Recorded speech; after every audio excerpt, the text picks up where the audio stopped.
มิงสปะสัตตานังพุทโธเศโธ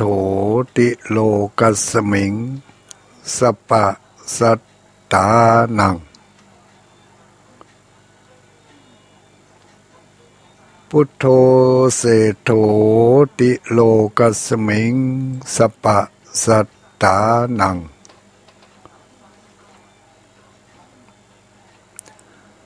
ขอความนอบน้อมแด่องค์สมเด็จพระสัมมาสัมพุทธเจ้าขอน้อมอภิวาทพระสัทธรรมเจ้าขอน้อมนมัสการพระอริยสงฆ์เจ้า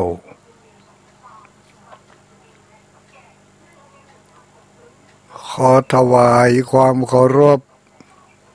มายังท่านเจ้าคณะพระสังฆาธิการท่านครูบาอาจารย์พระสงฆ์องค์สังฆเจ้าทุกรูปทุกตนทุกองค์เจริญสุขเจริญพรสวัสดีปีใหม่ยังบ่เสียงเถอะเนาะมายังท่านสาธุชนพุทธบริษัททั้งหลายทุกผู้ทุกคนทุกกลุ่มทุกหมู่ทุกเหล่า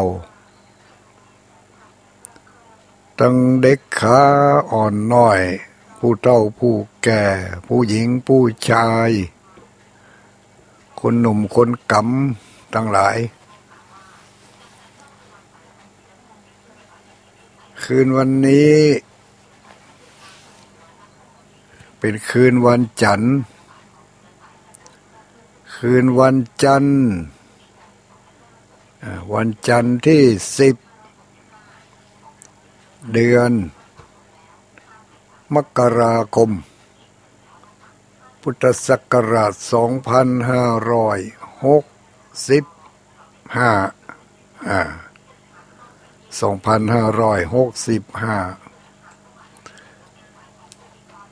ได้ย่างก้าวเข้ามาแล้วเป็นเวลา10 วันละเนยญาติโยมทั้งหลาย10 วันที่ผ่านมาเป็นช่วงระยะเวลาที่วันปีใหม่อยู่เนาะวันปีใหม่ในช่วงเทศกาลนี้หมู่เฮาทั้งหลายบางผู้บางท่านก็ยังกำลังต้านขันเข้าปีใหม่แต่เจ้านี่ก็มี ก็ถือว่ายังมีโอกาสเนาะโอกาสปีใหม่2565ก็ต้านขันเข้านี่ก็ต้านได้ไปเลยเนาะปีใหม่เดือนใหม่วันใหม่ก็แล้วแต่สะดวกอย่างที่เคยแซวละอ่อนเขาว่าทำบุญวันเกิดทำบุญวันเกิดตุลุงต้านขันเข้าเนี่ยเนาะทำบุญวันเกิดแต่จริงถ้าทำบุญวันเกิดนี่มันต้องทุกวันทุกอาทิตย์เนาะทุกสัปดาห์ถ้าเกิดวันจันทร์นี่ก็ต้องทำบุญทุกวันจันทร์กันเนาะนี่ต้องทำบุญปีเกิดทำบุญค่อยขวบปีเกิดเกิดปีมาลงมาสิงมาเมียมาแม่เนาะวันที่นั้นเดือนนั้นสมัครจะนับกันวันที่นะวันที่ของเดือนวันที่5กับวันที่10กับวันที่ยังก็แล้วแต่ของเดือนนั้นพอค่อยปีมาแล้วก็มาทำบุญปีเกิดแล้วเขาก็ไปว่ากันทำบุญวันเกิดไปตรงกับวันที่ของปีนั้นเดือนนั้นก็เราบอกว่า ถ้าทำบุญวันเกิดนะตัวเองจะต้องมาทำทุกๆวันอาทิตย์นะทุกวันเกิดวันอะไรเกิดวันจันทร์ก็ต้องทำบุญทุกวันจันทร์นะก็ถ้าเรียกว่าทำบุญวันเกิดแต่ก่อนนั้นแหละคือเขาเข้าใจกันอย่างนั้นเนาะขอบข่อยไหนมาถึงเดือนเกิดของปีนั่นผ่านไปแล้ว1 ปีพอมาถึงปีนี้เดือนเกิดตรงกับเดือนที่เราเกิดตรงกับวันที่เราเกิดก็ถือโอกาสไปทำบุญกันบางคนนี่เอาลูกน้อยมาทำบุญยังอุ้มอยู่ในผ้าอ้อมอยู่เลยทำบุญวันเกิดได้1 เดือนแล้วตุลุงได้2 เดือนแล้วตุลุงได้1 ขวบแล้วตุลุงนะมันเดี๋ยวนี้พอล่นจินก็ดีเนาะคือเขาได้นำเขาเข้าวัดเข้าวาตั้งแต่เล็กแต่น้อยมันก่อนหน้าจำเป็นจะต้องทำอย่างนั้นญาติโยมทั้งหลายมันต้องปลูกฝังตั้งแต่เล็กแต่น้อยขึ้นไปเรื่องการปลูกฝังจารีตประเพณีขนบธรรมเนียมต่างๆต้องปลูกฝังกันให้มันซึมซับเข้าไปในความรู้สึกตั้งแต่เล็กแต่น้อยไปเลยจะไปรอว่าให้มันใหญ่ก่อนให้มันโป้นโรงเรียนก่อนก้อยสอนมันก้อยบอกมันบัดเดี๋ยวนี้มันบ่ฮู้หยังเตื้อนี่เฮาสลาใจแล้วสลาใจละเฮาเอาคำว่ามันบ่ฮู้หยังเตื้อมาใส่น่ะเฮาดูหมิ่นดูแคลนมันน่ะที่จริงมันฮู้เรื่องฮู้ราวตั้งแต่อยู่ในท้องละตั้งแต่อยู่ในท้องละมันรับฮู้หมดอ่ะเพียงแต่ว่าเขาสื่อสารกับมันบ่ได้มันบ่มีภาษาที่จะอู้กับเฮาเตื้อเฮาก็บ่มีเฮาก็สมัยนี้เขาเรียกว่าหยังไม่มีเส้นไม่มีเส้นพอที่จะไปสื่อสารกับเขาได้สื่อสารกันได้ตั้งแต่อยู่ในท้องนู่นน่ะมันฮู้พอมันออกจากต้องพ่อต้องแม่มาแล้วทีนี้มันก็มารับภาษาแต่ใหม่ก็เริ่มปลูกเริ่มฟังมันไปเลยตั้งแต่เล็กแต่น้อยคนโบราณเป็นเนี่ยกันอย่างนั้นเนาะคนรุ่นเก่าอะคนรุ่นเก่าที่สมัยนี้เขาว่ารุ่นไดโนเสาร์นั่นแหละคนรุ่นไดโนเสาร์นี่แหละอย่างตุ้ยตุลุงเนี่ยรุ่นไดโนเสาร์ละเพิ่งกระสอนกันมาปลูกฝังตั้งแต่เล็กแต่น้อยเลยเอาไปวัดไปวาเอาไปโรงเรียนยิ่งสมัยนี้เป็นยิ่งสมัยที่ต้องระมัดระวังรัดกุมถ้าเราไปปล่อยปะละเลยแล้วมันลืมไปเลยนะมันบอกฮู้จักบอกฮู้จักศาสนาบอกฮู้จักวัฒนธรรมไม่รู้จักขนบธรรมเนียมประเพณีของท้องถิ่นเนื่องจากว่าผู้รักผู้ใหญ่ของเราปล่อยปะละเลยเขาไปศึกษาเอาคนเดียวหู้เอาคนเดียวบางคนก็บอกว่าบางคนถ้ายิ่งทันสมัยก็ยิ่งบอกว่าไม่จำเป็นอะตัวลุงเขาใครหู้เขากดไปถามปูกูเกิลมันถึงหู้หมดอะก็จริงอยู่นะปูกูเกิลนี่มันหู้หมด แต่มันอ่ามันบ่ได้ที่จะรองรับผู้ที่ยังบ่ถึงวัยอันควรน่ะเนาะยังวัยหมก2 ขวบ1 ขวบ2 ขวบอย่างเนี้ยมันไปหาผู้Googleได้วะมันบ่ได้ เนาะแล้วทีนี้ในเมื่อมันบ่ได้มันก็ไปซึมซับเอาสภาพสิ่งแวดล้อมรอบข้างมันมีที่ไหนถ้าไปในโรงเรียนอนุบาลไปในศูนย์เด็กเล็กเนาะก็ไปรับซึมซับเอาที่ศูนย์เด็กจากนั้นก็เอามาตั้งบ้านเอาออกจากศูนย์เด็กมาก็มาอยู่บ้านพ่อแม่ไม่ได้อยู่ตัวนี่มาอยู่กับพี่เลี้ยงนั่นแหละจะเป็นGoogleของมันเนาะ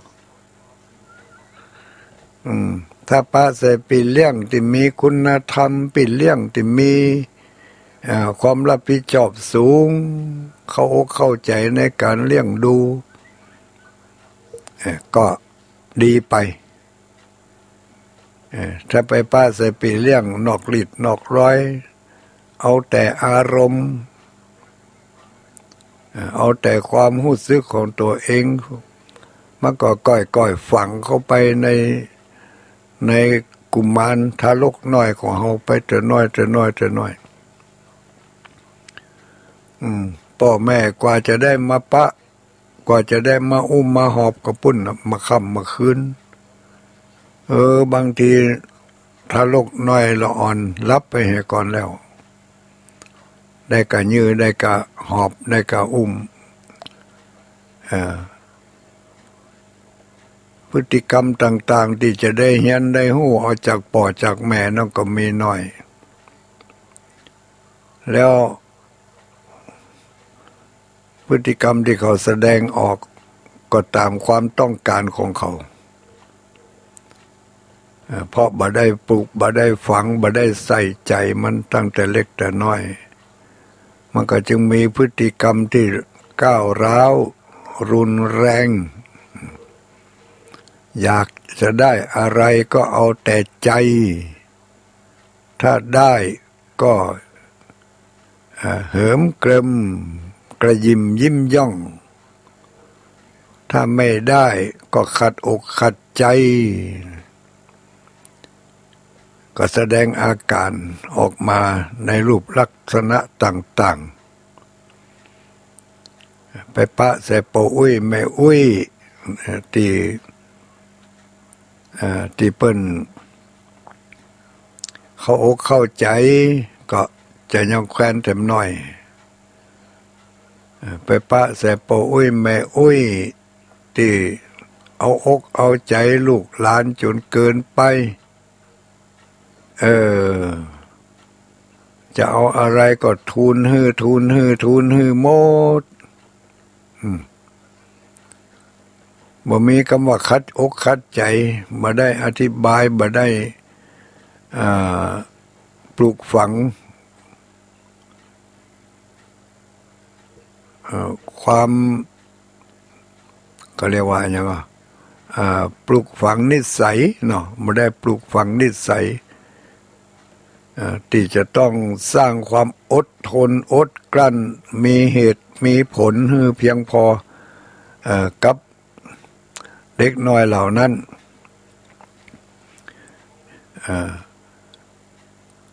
บางละอ่อนบางคนนี่มันบอกว่าเจ้าป่อเจ้าแม่ลูกได้ยินเผลอๆนี่ได้ยินป่ออุ้ยแม่อุ้ยมันห้องป่ออุ้ยแม่อุ้ยห้องป่อมันแม่มันว่าบานี่อีนี่อีน่ะเผลอๆนะลูกของมันนะจะห้องป่อมันบานั่นอีนั่นห้องตัวอุ้ยแล้วก็ตื่นเต้นแล้วเผลอๆก็ไปยกย่องในทางที่ผิดมันเก่งนะถ้าเราอ่อนเนี่ยอย่างในทางที่ผิดมันเก่งนะ อ้ตัวนี้นะมันเก่งนะเนี่ยส่งเสริมไปโดยบ่ฮู้ตัวมาเคารพปู่อุ้ยแม่อุ้ยก็ยังดีถ้าเชื่อฟังเคารพปู่อุ้ยแม่อุ้ยส่วนมากแล้วปู่อุ้ยแม่อุ้ยนี่จะเอาใจมาเผลอๆนี่ลูกหลานเด่นบางคนนี่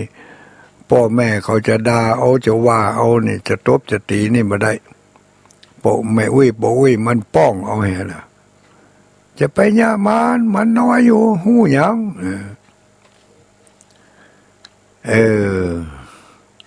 มันก็ต้องมีเป็นเรียกว่าสระน้ำต้นยอกอไผ่รักการปกครอง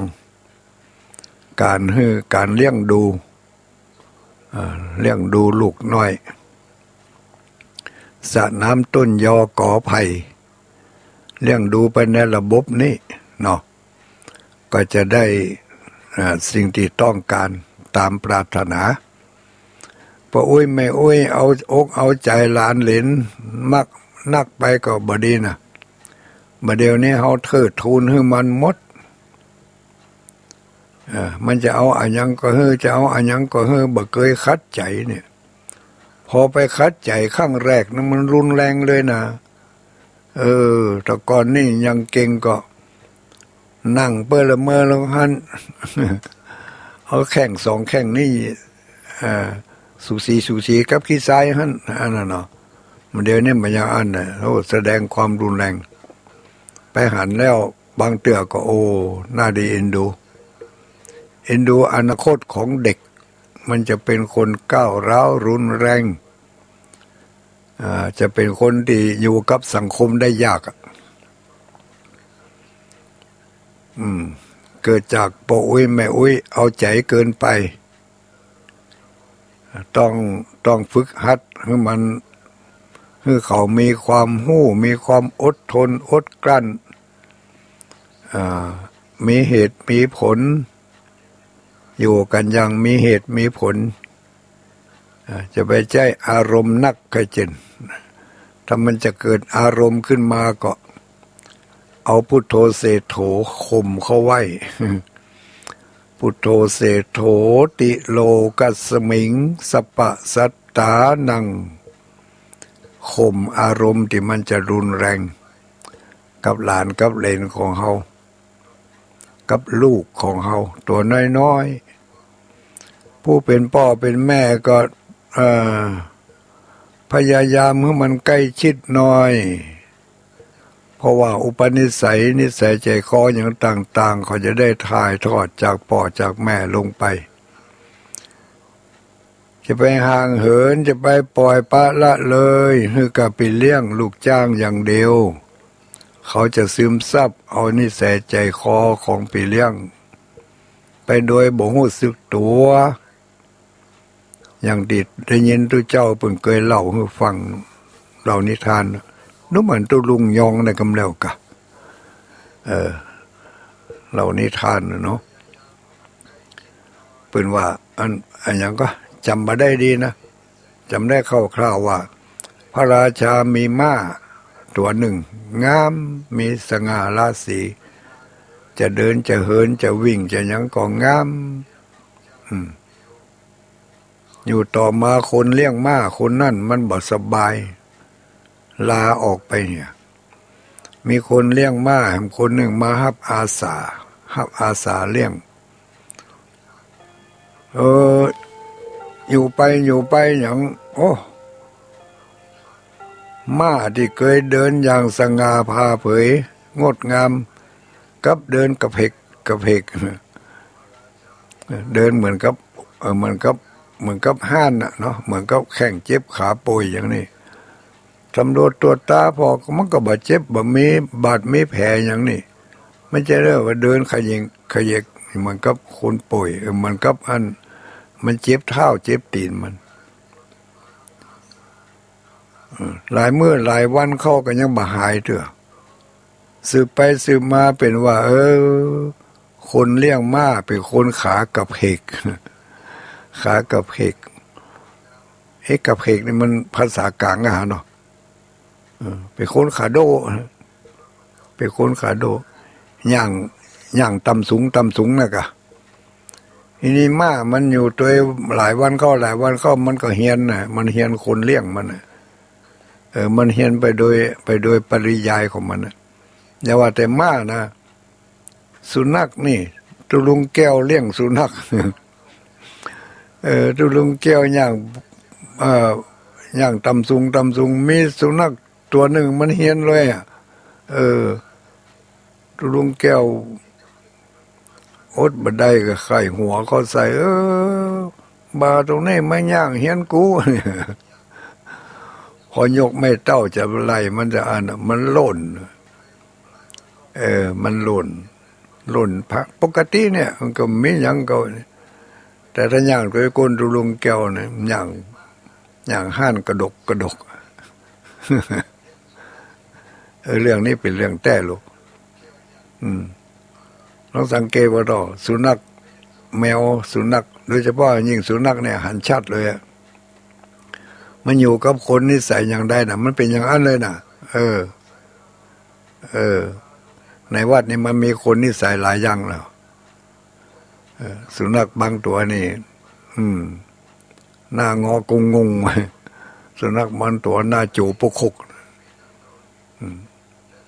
มันว่าคนเลี้ยงมันอย่างใดกันอย่างนั้นบ้านเขาก็เหมือนกันลองสังเกตพอเนี่ยเปิ้นตึงว่าซ่าเหมือนซองของเหมือนเจ้าเพราะฉะนั้นอุปนิสัยใจคออย่างต่างๆที่ทารกเขาจะเรียนแบบออกจากผู้ที่ใกล้ชิดเขานี่มันเป็นไปตามธรรมชาติของมันบ้านใดพ่อแม่พิษกันเถียงกันบ่ร้อยกันนี่นะมาเถิงใส่กันตลอดนี่นะละอ่อนใหญ่มาละอ่อนมันก็เฮียนออกน้องสังเกตว่าถ้าพ่อแม่พิษกันละอ่อนมันจะพอเนี่ยนี่ก็ตอนระมัดระวังเล็กๆน้อยๆศีลอันพละน้อยเรื่องเล็กๆน้อยๆอย่างนี้บ่ควรจะมองข้ามฝากกันไว้เนาะญาติโยมทั้งหลายวันนี้ วันนี้มีข่าวดีมาบอกญาติโยมท่านสาธุชนทุกคนทุกท่านก่อนอื่นขอประกาศอนุโมทนาขอบคุณขอบใจกับเจ้าของสถานีทุกคลื่นทุกความถี่เนอเวียงโดยเฉพาะอย่างยิ่งเวียงป่าเป้าวันนี้มี2 สถานีออกพร้อมกันต่อไปจะออก3 สถานีพร้อมกันละต่อไปก็คงจะมี3 สถานีพร้อมกันในวันเดียวนี่จะลองไปไล่หาก่อนสถานี 99.75 เมกะเฮิรตซ์คงจะต้องได้ย้ายขึ้นมาในวันจันทร์ละมันจะได้พร้อมกัน3 สถานีเนาะอันนี้ก็คิดไว้ในใจนะคิดไว้ในใจเพราะถึงวันนี้ 99.75 นี่มันมีคืนวันอาทิตย์เนาะเวลาเดียวกันไหนๆก็เป็นเวลาเดียวกันก็เดี๋ยวจะลองไปถามตั้งผู้อำนวยการสถานี99ก่อนถ้าพร้อมกันได้ก็จะได้เอามาพร้อมกัน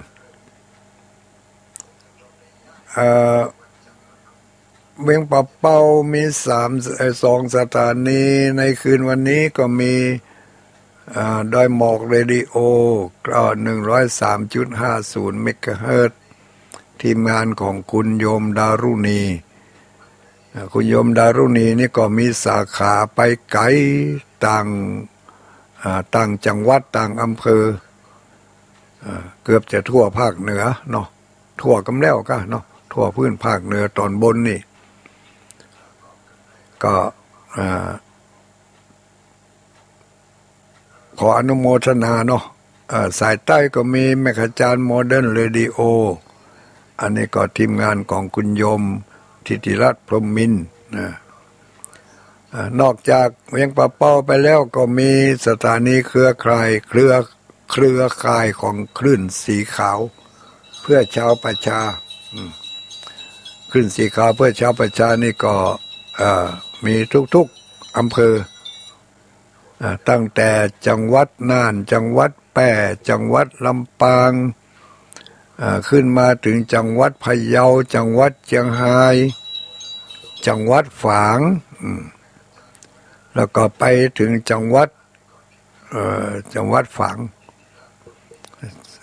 จากฝางมันก็ล่องมาตั้งเจียงดาวฝางเจียงดาวเป้าแม่ริมแม่แตงแม่ริมอำเภอเมืองสุดไปห่างดงสุดไปสัมปะตองจอมตองดอยลอปุ่นไปพดไปตังลำปูนโอ้หลายที่หลายแห่งนี่คืนนี้นะก็ขออนุโมทนาเนอเจ้าของสถานีทุกคลื่นทุกตีตลอดถึงเจ้าหน้าที่ที่อำนวยความสะดวกเกี่ยวกับการควบคุมเสียงทุกตีทุกแห่งขอบคุณที่ดอยนางแก้วตัวเนอคืนวันนี้ถ้าจะถ่ายทอดสดโดยเฉพาะอย่างยิ่งก็แม่คายใหญ่ก็คือ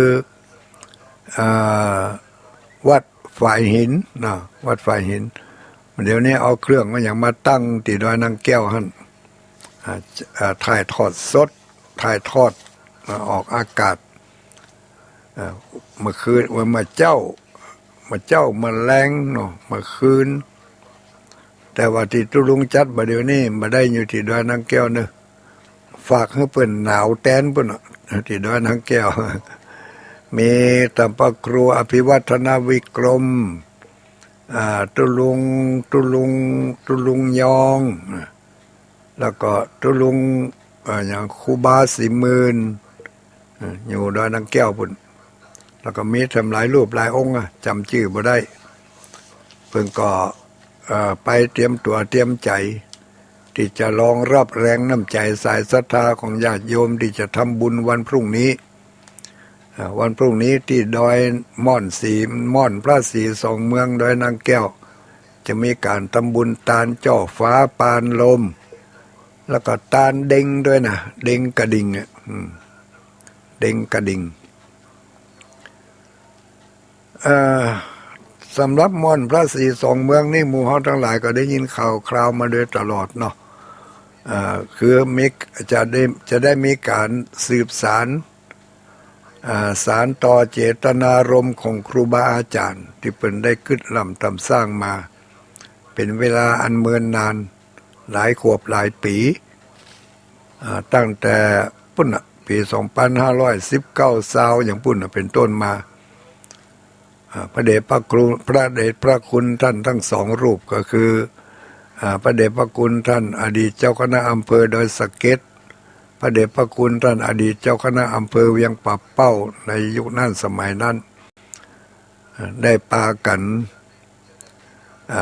ต่อเติมเสริมความสำนึกความนึกคิดเบนขนบธรรมเนียมประเพณีจารีตเหตุห้อยที่เคยทำสืบตามกันมาก็คือไปปูจาไหว้สาแม่นางแก้วที่ผ่านไปผ่านมาก็ไหว้สาแม่นางแก้วแล้วก็พระเดชพระคุณทั้งสองท่านนั่นก็มาพิจารณาตามคำสอนขององค์พระสัมมาสัมพุทธเจ้าที่ว่าพระหงเวสรนังยันติปปตานิวนานิจะอารามะรุขเจตยานินะคนเฮาเมื่อต้องการกำลังใจต้องการตีปึ่งเมื่อโมโหจะปึ่งหยังก็ไปปึ่งเอาพูดผีปีศาจไปปึ่งเอาต้นไม้ใหญ่ๆมาเป็นตีปึ่งเข้าไปฝากเนื้อฝากตัวไว้ครับก็ไม่หลวงกวงก็ไม่ใหญ่กับใบหินก้อนตัวใหญ่ๆไปเข้าไปอยู่ใกล้ๆแล้วมันดูครึมนี่นะก็ไปหวังว่าคิดว่าสิ่งเหล่านั้นมันมีสิ่งศักดิ์สิทธิ์สิ่งสถิตอยู่ก็ไปฝากความหวังฝากความปึ่งเอาไว้กับสิ่งเหล่านั้นเช่นเดียวกันคนที่เดินผ่านดอยแม่นางแก้วไปสมัยนั้นยุคนั้นก็ไปปึ่งไป ปึ่งก็ไม่หลวงกวงก็ไม่ใหญ่ปึ่งจมปวกพ่องปึ่งยังพ่องปึ่งแม่นางแก้วพวกนี้นะท่านทั้งสองก็บอกว่าพระพุทธองค์ตรัสว่าเนตังโขสรนังเขมังการที่เจ้าบ้านเจ้าจองจะมาปึ่งสิ่งเหล่านี้นี่มันบ่ยั่งยืนบ่จีรังบ่อุดมสมบูรณ์บ่เป็นที่ปึ่งบ่สามารถที่จะเอามาเป็นที่ปึ่งได้ยาจะใดจะให้เป็นที่ปึ่งได้ก็ต้องบอกว่าโยจะพุทธันจะธรรมันจะสังฆันจะสรณังคโตพระพุทธเจ้าพระธรรมพระสงฆ์เท่านั้นจะเป็นสรณะเป็นที่พึ่งอันอุดมก็จึงได้พุทธาหารือกันแล้วก็ช่วยกันนำเอาพระพุทธรูปมาเป็นสรณะเป็นที่พึ่งของคนเดินทางในสมัยนั้นเอามาประดิษฐานที่ตั้งไว้ที่บนม่อนพระศรีสองเมืองในเวลานี้เหมือนมาแล้ว2520แล้วก็ต่อมาก็ลูกศิษย์ลูกหาลูกโยมทั้งหลายแลก็ได้มาสานต่อเจตนาอันนั้นสร้างสรณะสร้างที่พึ่งตั้งใจให้แก่หมู่เฮาทั้งหลายเดินผ่านไปผ่านมาวิ่งไปวิ่งมาบนรถบนเรือก็จะได้ยกมือไหว้มือสามีพระเจดีย์เป็นสรณะเป็นที่พึ่งเจดีย์ที่เอามาสร้างไว้ที่ฮั่นก็เป็นเจดีย์เป็นสัญลักษณ์ของเมืองถึงสองเมืองก็คือเมืองเชียงไฮ้สัญลักษณ์ก็คือเจดีย์พระธาตุเจ้าดอยตุงสัญลักษณ์ของเมืองเชียงใหม่สายใต้ก็คือสัญลักษณ์ของเจดีย์พระธาตุเจ้าดอยสุเทพก็จึงได้จำลองอัญเชิญมาประดิษฐานติดตั้งไว้ที่แดนต่อแดนระหว่างเมืองเชียงใหม่เชียงไฮ้ถึงเมื่อถึงวันนี้ก็มีสง่าราศีผ่านไปผ่านมาก็หันองค์เจดีย์ตั้งตระหง่านบนดอยม่อนพระศรีสองเหมือนเมืองนั้นยังมีพระพุทธรูปเจ้าประดิษฐานตั้งอยู่บนศาลาในเวลาค่ำคืนวันนี้ท่านพระคุณเจ้าทั้งหลายรูปหลายตนหลายองค์ก็ไปจำวัดนอนกันที่หั่นที่ม่อนพระเจ้าสีสองเมืองวันพรุ่งนี้จะมีการทำบุญตาลจ่อฟ้าใบลากาแล้วก็ตาลเด้งเจ้าภาพเก้านั้นท่านพระครูอภิวัฒนวิกรมเพิ่งก็คงจะประกาศไปแล้วว่ามีภัยพ่องเนาะในช่วงระยะเวลาก่อนที่จะถึง3 ทุ่มนี้ก็ขอเอิ้นมายังพ่อแม่พี่น้องญาติโยมที่อยู่ในเขตอำเภอดอยสะเก็ดอำเภอดอยสะเก็ดสันชายสันทรายแม่แตงแม่ริมสังกำแพงนี่เนาะที่รับฟังขึ้น104ฝ่ายเห็นอยู่นะก็มีหลายผู้หลายคนหลายท่านอยู่ในโซนนี้อยู่ในถิ่นนี้ได้ร่วมกันเป็นเจ้าภาพร่วมกันเป็นเจ้าภาพเจ้าฟ้าปานลมพ่องร่วมกันเป็นเจ้าภาพองค์พระเจดีย์พ่องร่วมกันเป็นเจ้าภาพจะเป็นเจ้าภาพตานเก้าอี้ในวันที่14 เดือนกุมภานี่พ่องพร้อมกันนั้นก็มีพี่น้องญาติโยมต่างอำเภอต่างจังหวัดก็ได้มาร่วมกันเป็นเจ้าภาพรับจับจองเป็นเจ้าภาพเก้าอี้คนละตัว2 ตัวที่ในเขตอำเภอเวียงป่าเป้านี่ที่เปิ้นฝากมาบนดอยม่อนจอมพอนี่ก็มี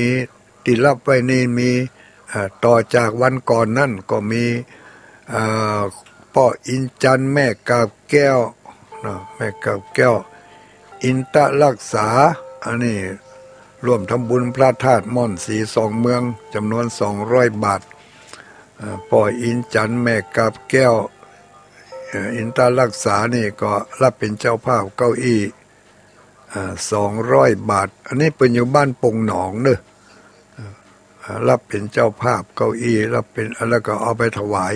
ม่อนพระศรีสองเมืองพร้อมกันนั่งก็ได้บริจาคการน้ำกาไฟมาทำขออนุโมทนาขอบคุณจัดนักเดี๋ยวจะขออ่านรายชื่อทั้งเปิ่นที่อยู่สายใต้ก่อนเนอะ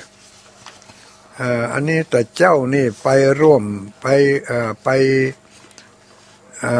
ร่วมงานตีม่อนพระศรีสองเมือง ก็มีญาติโยมแม่อุ้ยเปิดมาจากอำเภอสังกำแพงอันนี้แม่อุ้ยมาจากอำเภอสังกำแพงป้ากันที่บนม่อนพระศรีสองเมืองวันก่อนนั่นก็มีแม่อุ้ยมาจากสังกำแพงขึ้นมาโตยหาวัดม่อนจอมพอเพ่ขอไปพอหน้าพอตาก็มาตุลุงดอยนั่นนะ อายุอานามสักหมกได้ใจนะเนาะก็มาตัวมาเอวมาพอมาไหวมาสาพระธาตุม่อนจอมพอแม่วิน้อยอีกอะเนาะรายชื่อเพิ่งก็โอ้เอาไปไหวในหัวหันวันนั้นไปที่ม่อนพระศรีสองเมืองก็ไปบัดตันคุณโยมที่เป็นลูกจากอำเภอพานโต้เหมยชัยมงคลบ้านสันมาแฟนตำบลทองตำบลทานทองอำเภอพานอันนี้เพิ่งก็ไปทำบุญทำทานเอามาอย่างสปะสเปดไปตานไว้ที่หั่นนะมีขี้ผึ้งมีดอกไม้ถูกเทียนมีอย่างหลายอันใดอย่างแต่เจ้านี่มีคุณแม่ศรีจันทร์กันทปันนี่ไม่ใช่แต่เจ้านี่วันก่อนนั่นน่ะแม่ศรีจันทร์กันทปันพร้อมครอบครัวบ้านห้วยส้มอันนี้วันนั้นอ่านแล้วก็หาเนาะเก้าอี้หนึ่งตัวเดี๋ยวเอาอันนี้เอาไว้ทีหลังเดี๋ยวทางเพะมันจะมาตันเดี๋ยวเพิ่นจะนี่ให้ก่อนแม่จันทรากะแม่จันทรากับจันตานี่แม่จันเดี๋ยวก่อนตาเถอะแม่จันทราก็แล้วกันเนาะแม่จันทรากะลังพัดเนาะกะลังก็ว่ากะลุงกะลังพัดก็พร้อมครอบครัวลูกหลานทำบุญเก้าอี้2 ตัว300 บาทอันนี้บ้านตรง5นี่ บ้านตรง5เนาะถัดมามีนางหนอแก้วใจที่บ้านบกขอนอันนี้ก็การน้ำกาไฟอันนั้นมีไหนนั่นเอาไปไว้ที่ไหนเหรอเอาไปไว้ที่ไหนแล้วเอาแล้วนี่มานี่ละอยู่เพแม่ดวงมาลัยปัญโยเนาะแม่ดวงมาลัยปัญโยบ้านสันเข้าแคบกลางหมู่4ตำบลห้วยทรายอำเภอสังกำแพงจังหวัดเชียงใหม่อันนี้ถวายร่วมธรรมญาตรานี่วันพุธจะเอาไปถวายท่านอาจารย์มหาสมชาติเนอแม่ดวงมาลัยมันติดมาเพ่ถัดมาก็มีป่ออนันต์แม่แดงอุทยอดอันนี้ก็ร่วมมันสังเข้าแคบกลางร่วมทำบุญที่ม่อนพระศรีสองเมือง20 บาท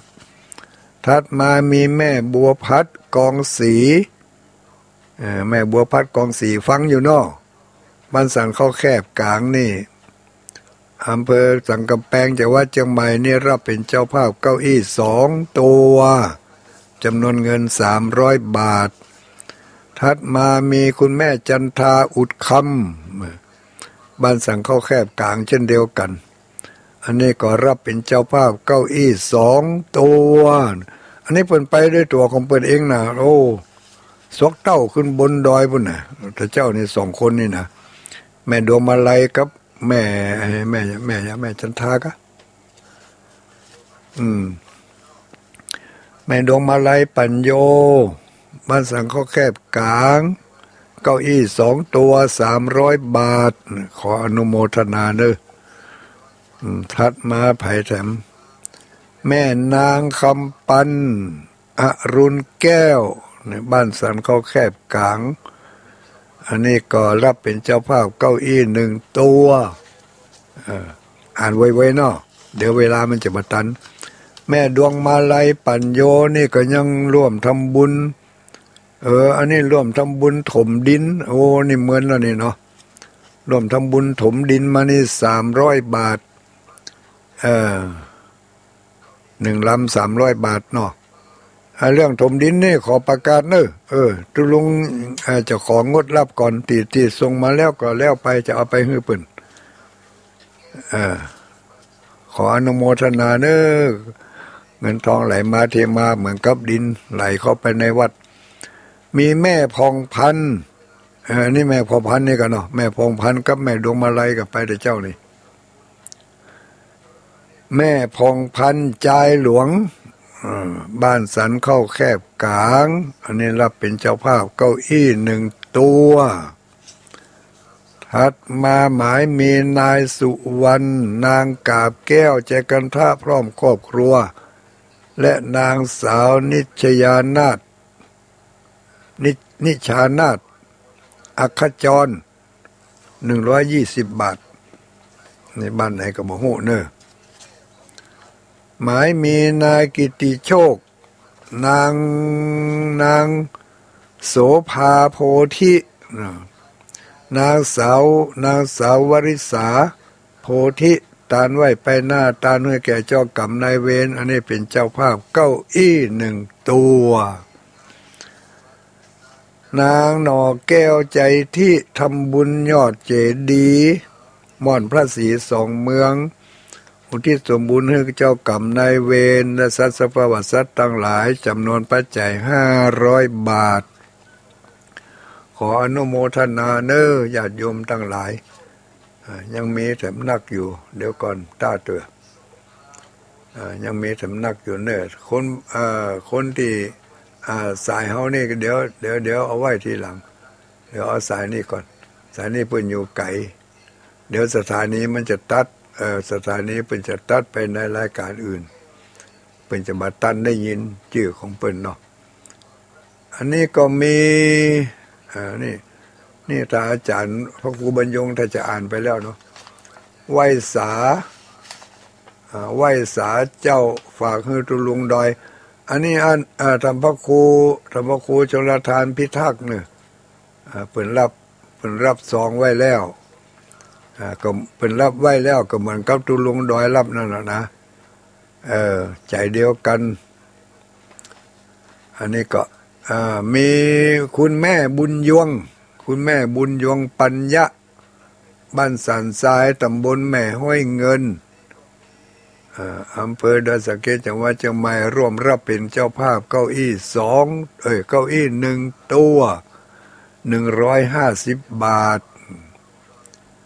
ฟังอยู่ก้าเนาะแม่บุญยวงปัญญะถัดมามีแม่บัวสอนอันนี้ฝากทำพระครูชลทานหรือว่าตุลุงแดงนะแม่บัวสอนนามสกุลอย่างนั้นนามสกุลยอดทองเลิศบ้านสันทรายตำบลแม่ห้วยเงินอำเภอดอยสะเก็ดร่วมเป็นเจ้าภาพเก้าอี้1 ตัว150 บาทอันนี้ฝากทำพระครูชลทานมาได้รับไปแล้วก็ขออนุโมทนาเนอะ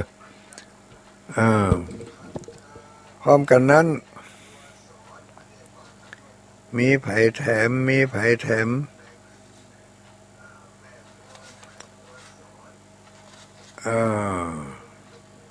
อันนี้นางหน่อแก้วใจที่นี่อ่านไปแล้วตะกี้เนาะทำบุญเก้าอี้1 ตัวอุทิศสมบูรณ์ให้เจ้ากรรมนายเวรนางสาวเพลินพิษใจที่ทำบุญไปหาเทวบุตรเทวดาเจ้ากรรมนายเวรสัตว์ประวัติสัตว์นางหน่อแก้วใจที่ร่วมทำบุญถวายต้นดอกเฟื่องฟ้าที่จะเอาตาลวันที่14 กุมภาเนี่ยคือตาลต้นดอกไม้เนาะต้นตาลดอกไม้ดอกเฟื่องฟ้าเอาจิ๋วดอกเฟื่องฟ้าไปก่อนก็แล้วกันเนาะเพราะว่าได้ประกาศเป็นเฟื่องฟ้าไปแล้ว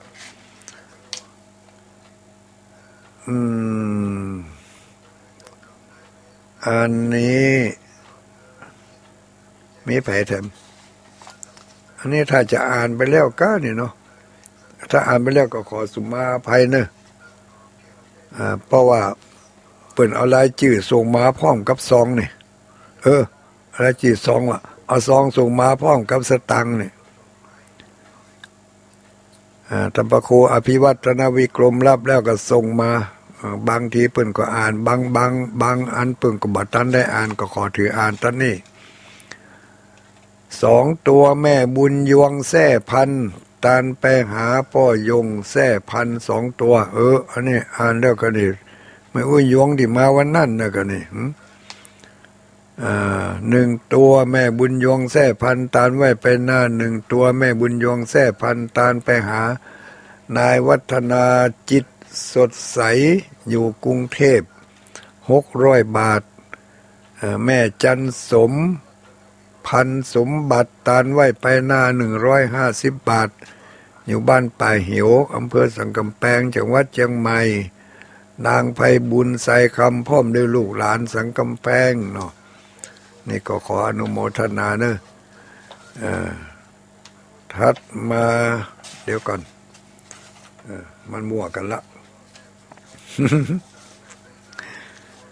มั่วกันแล้วไม่เป็นไรแต่เจ้านี่เพื่อมาต้านขันเข้าก็จะรับเป็นเจ้าภาพก็มีนายสิงห์ทองนางแสงคำมันทินนะบริจาคร่วมเป็นเจ้าภาพเก้าอี้ที่แม่นางแก้วสาธุสาธุเก้าอี้3 ตัว3 ตัว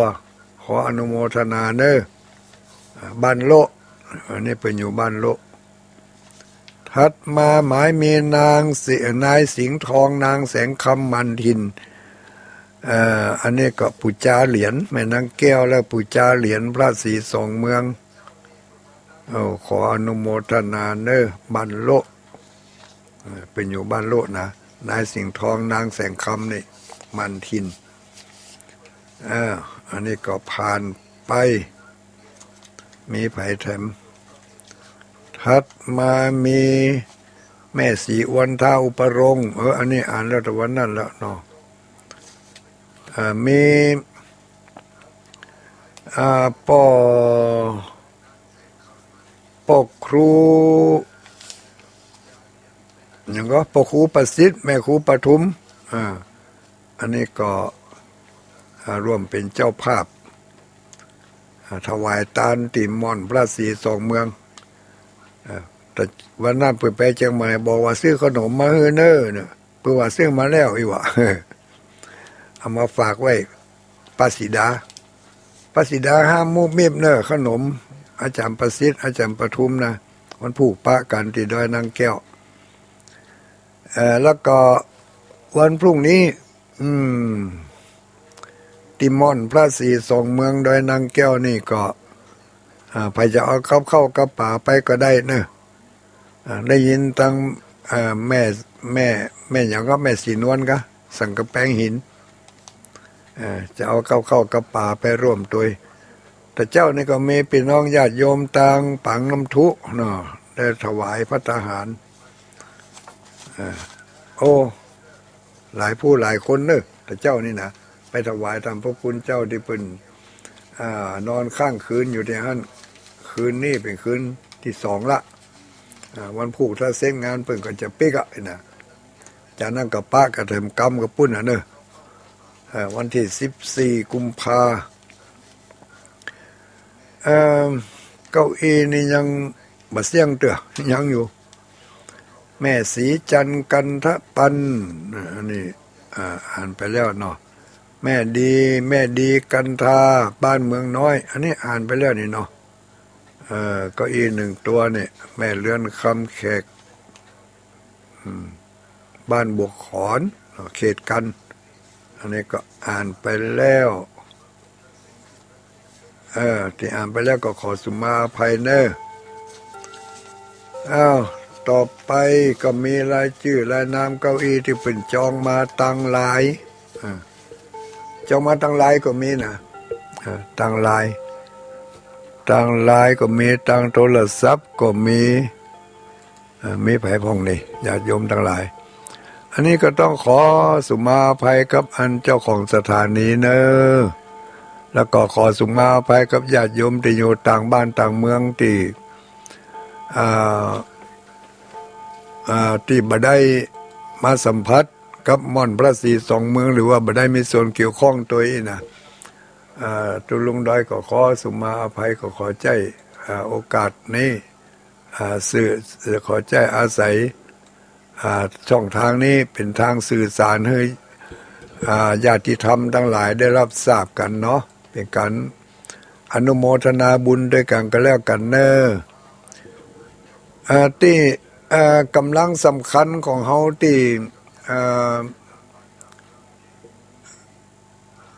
่สนับสนุนแล้วก็ร่วมกันเป็นเจ้าภาพเก้าอี้นี่ก็มีอยู่ที่เป็นส่งมาตั้งลายนี่ก็มีป่อบุญธรรมสั่งคำฟันแล้วก็มีแม่รัตนาสั่งคำฟันนางอรพินกองน้อยนางรุ่งรัชนีสั่งคำฟันแล้วก็นางสาวแพรไพลินกองน้อยเด็กชายภูมิพัฒน์สังคำฟันแม่แสงอินวงศารัตน์แม่อำพันธ์ปุจใจแม่อำพรเอวตระกุลแม่บัวผิวใจจุมปูเนาะแม่นะกะแม่อำพันธ์แม่แสงอินวงสารัตน์แม่อำพันธ์ปุจใจอีกอะ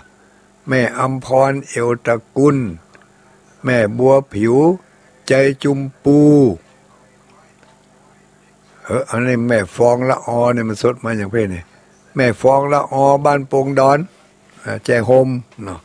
กับให้ทำคนนั่นเปื่อนกับเปื่อนของเปื่อนท่านมาก็มีนางวันดีอุ่นสารป่ออุ้ยสิงแก้วปันษาบ้านโป่งหนองแม่อุ้ยกุยปันษาบ้านโป่งหนอง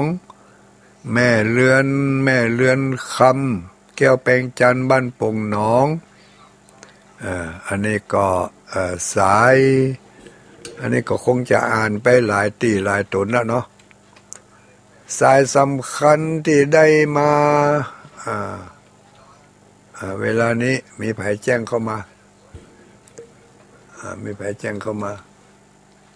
จะแจ้งเข้ามาตอนนี้ก็ได้เนอะเพื่อว่าได้เปิดอ่านก็จะได้อ่านได้ยินได้ฟังกันอันนี้ไผอาจารย์ประสิทธิ์อาจารย์ประสิทธิ์อาจารย์ประทุมสิทธิยศเก้าอี้2 ตัวเป็นเงิน300 บาทฝากแม่สีดาไว้แล้วพร้อมกับนางก็ได้ฝากอาจารย์ประสิทธิ์อาจารย์ประทุมสิทธิยศ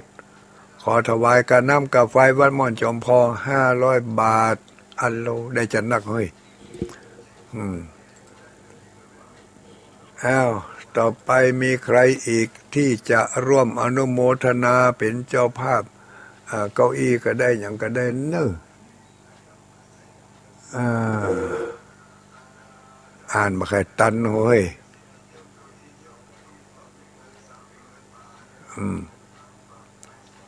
ตั้งนี้พับไว้นี่ก่อนเนาะเขามาอ่านรายก็จะขออนุญาตเนอะขออนุญาตอ่านรายชื่อของสมาชิกที่เปิ่นเอาเก้าอี้เป็นเจ้าภาพเป็นเจ้าเก้าอี้รายใหญ่รายใหญ่นี่มีสายไหนนี่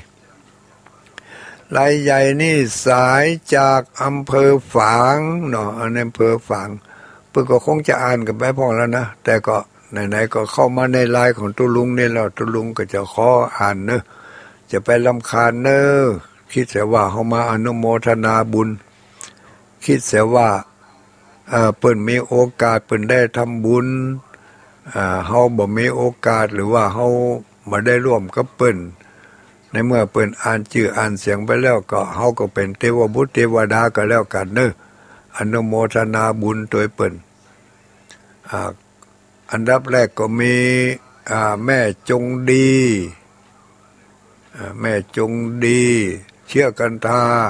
เนาะอันนี้กี่ตัวบอกว่ากันแล้วเนอะ1แม่จงดีเชื่อกันทา2แม่ครูสุภวรรณ3แม่รำจวน4แม่บัวพัด5แม่จันตา6แม่คำน้อย7แม่สมบูรณ์8แม่ขจร 98แม่ขจรไม่ได้เหรอ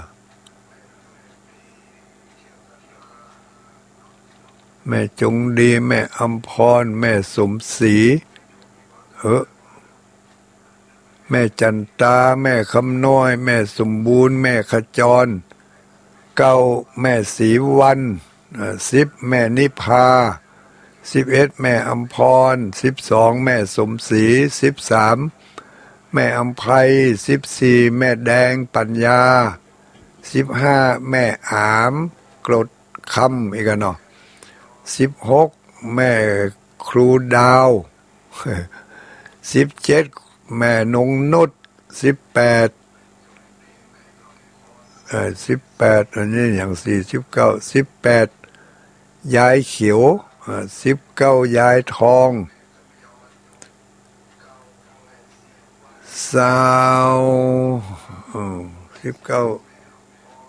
19แม่ทอง19แม่ทองอันนี้จะตานวันที่14 65อันนี้ก็มามั่วกันให้หมดเลย19 18แม่เอาให้แล้วแม่ชนิกา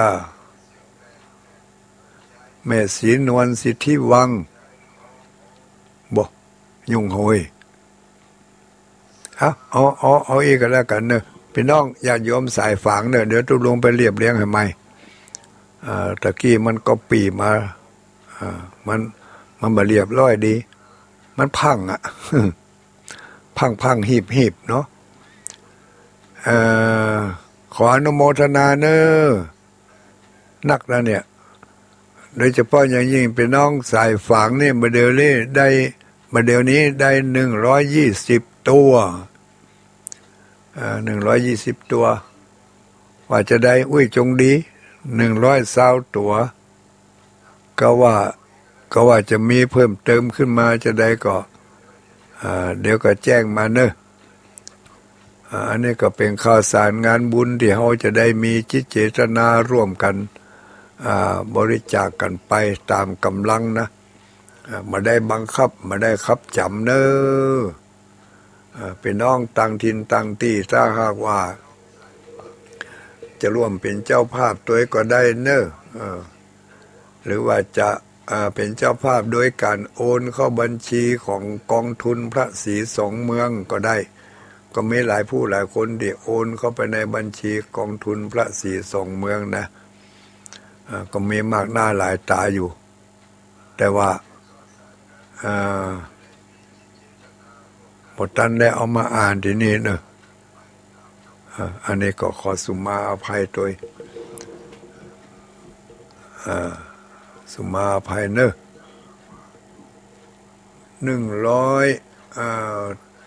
100ลำดับสุดท้ายนี่มี53 คนนี่มีแม่บ้านศรีดอนชัยแม่บ้านศรีดอนชัย150 ตัวก็150 บาท150 บาทก็เนาะตัวละ150 บาทเวลานี้มีอยู่120 ตัวคนฝางตกข่าวมาตกรับรองอนุโมทนาเนอะ120 ตัวเนาะเนาะ120 ตัวอยู่ณวันนี้วันที่10 เดือนมกราคมลูกจากนี้ไปแถมไปถึงวันที่14 กุมภาเนาะไปถึงวันที่14 กุมภาก่อนยังหำกี่วันนั่นแหม20 วันน่ะ20 กว่าวันนี่แต่ก่อนน่ะได้ยินข่าวว่าเปิ่นตั้งเป้าไว้300 ตัวนะโอ้โหมาได้เนี่ยได้120แล้วเกือบจะกึ่งแล้วเนอะถึงก็บ่ถึงไม่เป็นไรขอให้ได้ตั้งเป้าเอาไว้อย่างกับถึงวันนี้ก็เขาตั้งเป้าไว้ว่าจะได้ก่อนเนี่ยที่เขาทำบุญทำทานทุกๆครั้งเนี่ยเขาตั้งไว้สูงเลยลูกคนสลากเข้าซองนี่ข้าพเจ้า ข้าพเจ้าชื่อว่าลุงเอ้ยเนาะจะได้ตามไปหางัวแม่ว่อง ตามไปหาเทวบุตรเทวดาข้าพเจ้าตานลุงเอ้ยตานเอาไว้ไปหน้าขอให้ถึงสุขสามประการมีพระนิพพานเป็นยอดจิมเตอร์ตั้งเป้าไว้มีพระนิพพานเป็นยอดบุญหลวงสูงสุดหมดอาสวะกิเลสตัณหาหมดนะในการทำบุญทำทานของเราตั้งเป้ากันเอาไว้อย่างนั้นคนโบราณเป็นว่าไว้อย่างนั้นแต่คนสมัยนี้ขอให้ถูกหวยถูกเลขเนอะมันตั้งเป้าไว้ต่ำล้ำไปเนาะ ขอให้ถูกหวยรวยเลขเนอะตุลุงวันหน้านี่นะถ้าถูกอย่ามาตานผ้าป่าเลยไอ้ลูกกึดอย่างอันนี่เนาะกลางกึดถูกหวยอย่ามาตานผ้าป่านี่อันก็แสดงว่าบ่ถูกหวยก็มันได้ตานกันนะกะ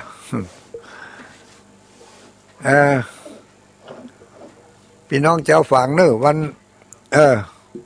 วันจันทร์หน้าจะเรียบเรียงมาให้ไหม วันนี้มันต้าเตือมันฟังหีบ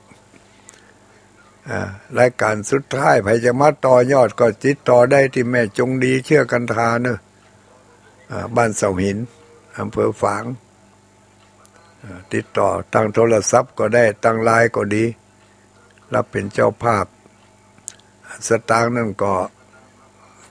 ปุ่นเอาไปเปาะปุ่นวันที่ยังเดี๋ยวจะแจ้งให้ทราบกำแล้วจะได้เอาไปซื้อเก้าอี้เนี่ยจะซื้อสมมติว่าเขาจะตั้งเป้าเขาจะซื้อเก้าอี้ไปไหว้บนหมอนหันสัก100 ตัวไอ้นะเนาะสมมติว่าสัก100 ตัวแล้วทีนี้มีเจ้าภาพ200 ตัววันนี้จะได้นะเขาก็เอาที่เหลือจาก100 ตัวนั่นเอาไปซื้ออย่างอื่นเป็นต้นว่าอาจจะซื้อโต๊ะไอ้นะเนาะหรือว่าซื้อเครื่องอำนวยความสะดวกบางสิ่งบางประการที่มันเกี่ยวกับโต๊ะต่างๆเก้าอี้อย่างนี้ก็จะได้คือมันเข้าอยู่ในกลุ่มเดียวกันนะเนาะกลุ่มของเก้าอี้ที่นั่งอำนวยความสะดวก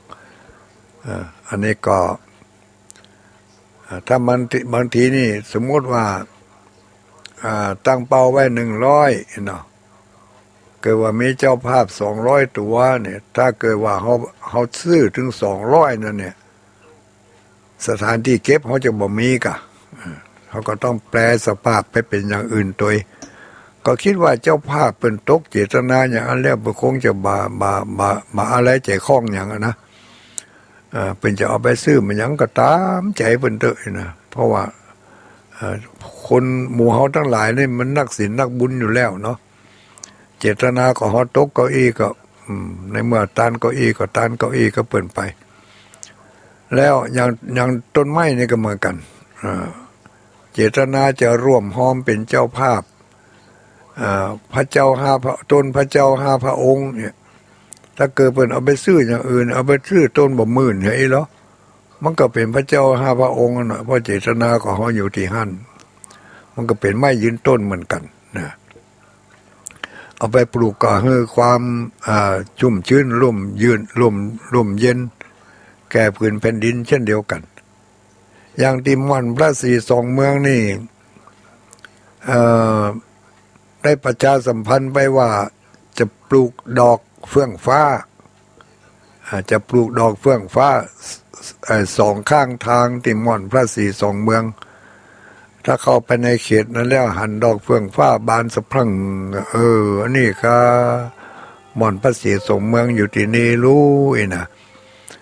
ก็เป็นสัญลักษณ์อย่างหนึ่งคือได้คนผ่านไปผ่านมาได้หู้ได้หันกันแล้วถ้ามันเต็มจากนั้นแล้วเอาไปยังไงอย่างเดียวเนี่ยสมมติว่าดอกเฟื่องฟ้านี่ตั้งเป้าไว้ว่า100 ต้นเนาะแล้วถ้าเกิดว่ามีเจ้าภาพ200 คน200 ต้นนี่เราจะเอาไปซื้ออย่างนอกจากดอกเฟื่องฟ้าแล้วก็จะมีต้นไม้ทำเป็นดอกเหมือนกันอย่างดอกซากุระป่าอย่างเนี้ยเนาะซากุระป่าอย่างเดียวนี่ซากุระกำลังจะบานเนี่ย มันก็จะบานเขาเอาไปปลูกมันก็จะบานสะพรั่งเป็นสัญลักษณ์เป็นไม้ป่าแต้ๆนะดอกซากุระหรือบางก็ดอกเซลล์นะเนาะอาจจะเอาไปซื้อกล้าต้นเซลล์ต้นเซลล์นี่ก็เวลามันดอกมาก็งามขาวจุนบุญเซลล์ป่านะเนาะ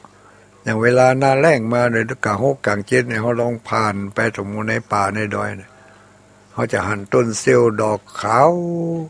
สลัดใบทิ้งหมดเหลือกระดอกมันงามดีนะดอกไอ้อย่างก็ที่ว่าตะเกียซากุระก็เหมือนกันมันจะสลัดใบแล้วเหลือกระดอกมีสีต่างๆอันนี้ก็ตั้งไว้ว่า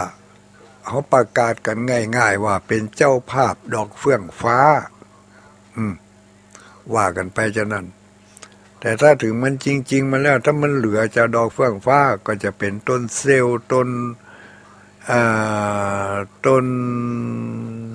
เนี่ยว่าแล้วมันได้ลืมแล้วก็มันก็เป็นดอกไม้เหมือนกันนะเป็นดอกไม้เหมือนกันอันนี้ก็เจตนาก็บอกให้มันผิดพลาดนะมันอาจจะเปลี่ยนรูปไปแต่เจตนานั้นให้มันคงที่ไว้อย่างเดิมนี่ก็ขอให้ญาติโยมทั้งหลายเขาได้เข้าอกเข้าใจกันตามนี้เนาะเพราะฉะนั้น การปูจาการอย่างก็ทำไปตามเจตนาที่อยู่ใกล้เขียนชื่อใส่ซองเขียนชื่อนามสกุลจำนวนเงินใส่ซองแล้วก็เอาไปมอบไปถวายไว้ที่สัมภคุณเจ้านักจัดรายการในคลื่นสีขาวของเฮานี่ทุกสถานีทุกที่ทุกแห่งได้เลยแล้วก็สำหรับอยู่ต่างถิ่นต่างที่อย่างตั้งพะเยาเชียงไฮ้หรือว่าตั้งเมืองแปะเมืองน่านถ้าได้ยินข่าวว่าเป็นตาลดอกตาลต้นไม้มีความยั่งยืนถาวรก็อยากจะให้เขามีฐานะไม่ความมั่นคงยั่งยืนถาวรเงินทองไหลมาเทมาอีน่ะเนาะมีความสุขบักขาดบักเหิดนี่ก็ร่วมทำบุญอนุโมทนากับเปิ้นในค่ำคืนนี้จะยกมือ10 นิ้วสาธุอีกก็ได้ถ้ามีปัจจัยมีช่องทางพอที่จะร่วมให้หอมกันมาก็จะโอนเข้าบัญชีก็ได้อันนี้ก็แจ้งข่าวให้กันได้รับทราบเพื่อว่าอันนี้ก็มาได้เรียอะไรเนอะมาได้อาศัยเสียงนี่เป็นการเรียอะไรแต่ประการใดเพียงแต่แจ้งข่าวให้รับทราบเท่านั้นเองแล้วก็อีกอย่างหนึ่งติมม่อนพระศรีสองเมืองแห่งนี้จะมีสัญลักษณ์อย่างหนึ่งเป็นสัญลักษณ์ที่อย่างเขาได้กึดตึงหาในโอกาสต่อไปตั้งหน้านั่นก็คือว่าทุกคนถ้ามีความประสงค์อยากจะเป็นเจ้าภาพหรือว่าจะเป็นเจ้าของเหรียญเหรียญสัญลักษณ์สี2 เมืองก็จะมีอยู่2 เหรียญหนึ่งเป็นเหรียญของพระม่อนพระศรี2 เมืองมี2 หน้าหนึ่งก็คือเป็นรูปของเจดีย์3 องค์อีกหน้าหนึ่งเป็นรูปของพระพุทธรูปเจ้าศรี2 เมืองอันนี้เป็นเหรียญนี้มีอยู่2 ชนิดเหรียญทองธรรมดาชนิดเหรียญโลหะทองเหลืองธรรมดาเหรียญละ100 บาทชนิดที่2เป็นเหรียญเงินนี่เหรียญเงินแท้ๆนี่นะ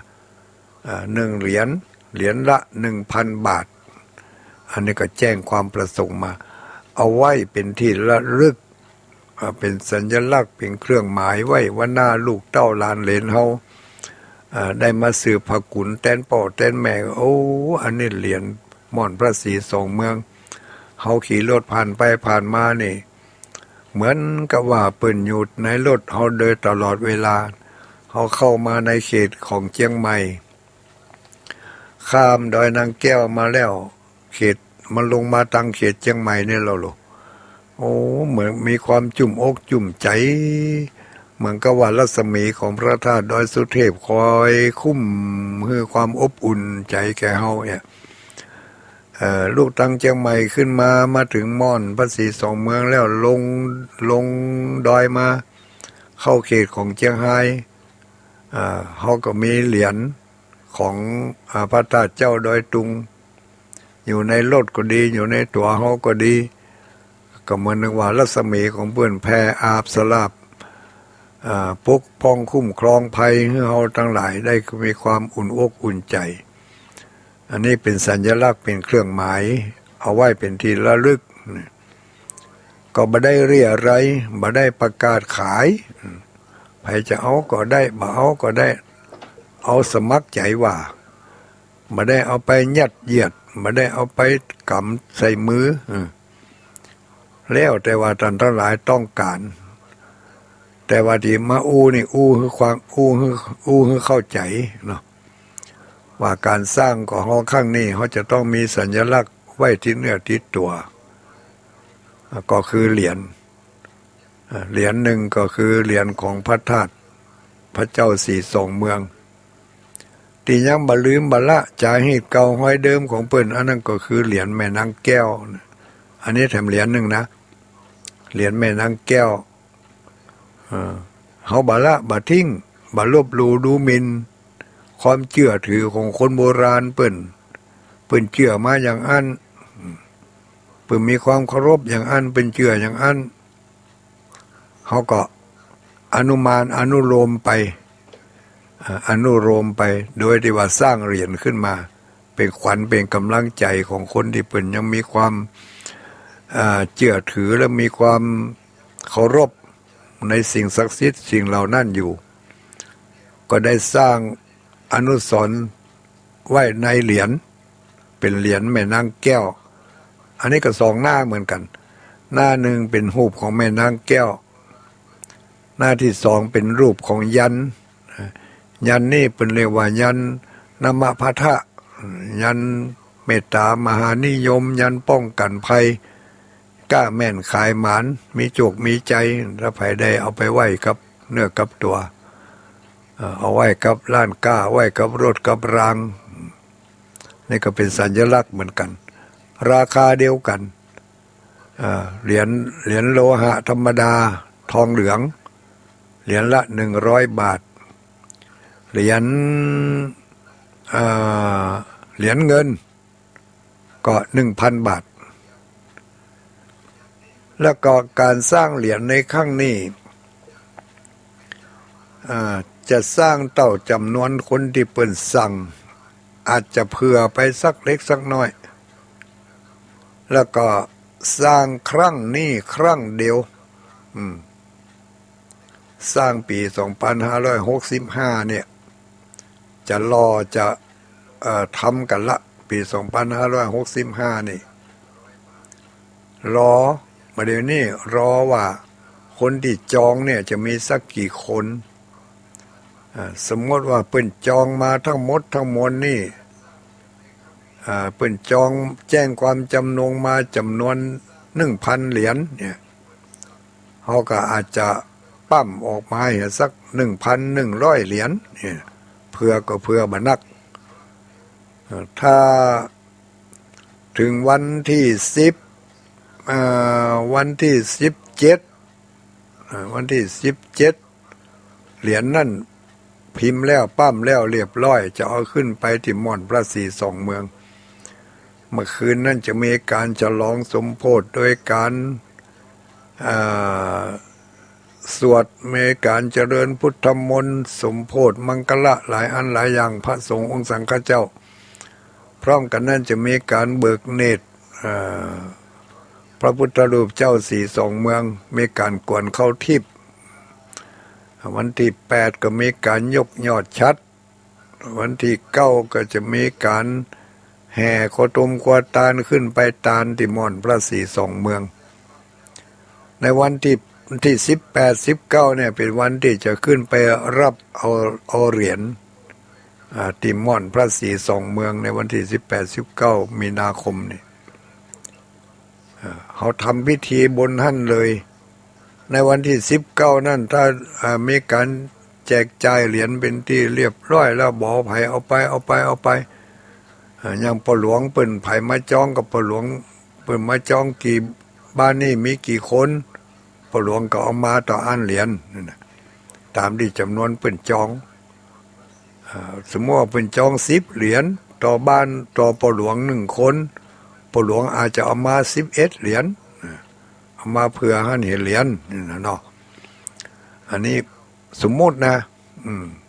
สมมติจะเอานักกว่านั้นจะเอาน้อยกว่านั้นแล้วแต่อันนี้ก็จะต้องพิมพ์ต้อง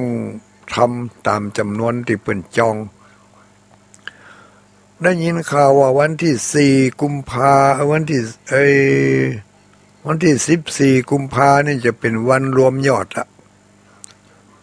รวมยอดแล้วว่าจะได้กี่เหรียญจะต้องพิมพ์กี่เหรียญนี่นะเนาะวันที่14กุมภานี่เป็นวันสุดท้ายละปิดรับจองจะปิดรับจองละก็จะทำตามเท่าที่จำนวนที่จองเมื่อวันที่19มีนาคมป๊บแจกเหรียญแจกอย่างกันแล้วบอที่นี่ก็จะตุบบุ๊บทำลายแบบพิมพ์เพื่อส่องหน้าส่องตากันท่านว่าเขาทำครั้งนี้เป็นครั้งแรกแล้วก็เป็นครั้งสุดท้ายสำหรับในยุคนี้สมัยนี้จะบ่มีการทำครั้งที่2ต่อไปอันนี้หมายถึงว่าเจนเฮานี่นะจิงเฮาทั้งหลายแหละที่มีอายุอยู่เนี่ยเห็น100 ปีไปตั้งหน้าก็แปลงแต่ใหม่อันนั้นก็แล้วแต่เขาอะแล้วแต่เขาแต่ว่าในรุ่นของเฮานี่จะมาทำกันแถมแล้วครั้งนี้เป็นครั้งแรกไม่ใช่ครั้งแรกครั้งที่2เพราะว่าครั้งก่อนนั้นเป็นทำมาแล้วทำมาแค่500เหรียญเมื่อเดี๋ยวนี้ก็กระจัดกระจายกันอยู่บอกว่าอยู่ที่ไผ่พ่องพล่ำพเหลือครั้งแรกนั่นดูมันจะทำเมื่อปี2528กับ38อย่างนี้อันนั้นเหรียญเดียวกับเหรียญแม่นางแก้วแต่ว่าที่เขาทำมาเดี๋ยวนี้เป็นสัญลักษณ์สี2เมืองไปเลยคนเชียงใหม่คนเชียงรายคนทางใต้คนทางเหนือก็มีสัญลักษณ์เป็นของตัวเองได้เลยนะได้ยินข่าวอย่างนี้ก็จองกันไว้เนอะพี่น้องที่ฟังทางออนไลน์จะส่งมาทางออนไลน์ก็ได้จองเหรียญเอาไว้เพราะว่าผ่านไปผ่านมาเนี่ยเนาะก็ต้องผ่านถนนสายนี้อยู่ดีจะไปเชียงใหม่จะไปเชียงรายถ้าผ่านถนนสาย118ก็ต้องผ่านแม่นางแก้วผ่านม่อนพระศรี2เมืองจะได้มีความอุ่นอกอุ่นใจอันนี้ก็บอกกล่าวเล่าขานให้กันได้ฟังเน้อญาติโยมทั้งหลายสำหรับพิธีวันพรุ่งนี้พิธีวันพรุ่งนี้วันที่11มกราคมจะมีหนึ่งก็คือจะมีสวดธรรมจักรกับปวัตนสูตรโดยพระสงฆ์จำนวน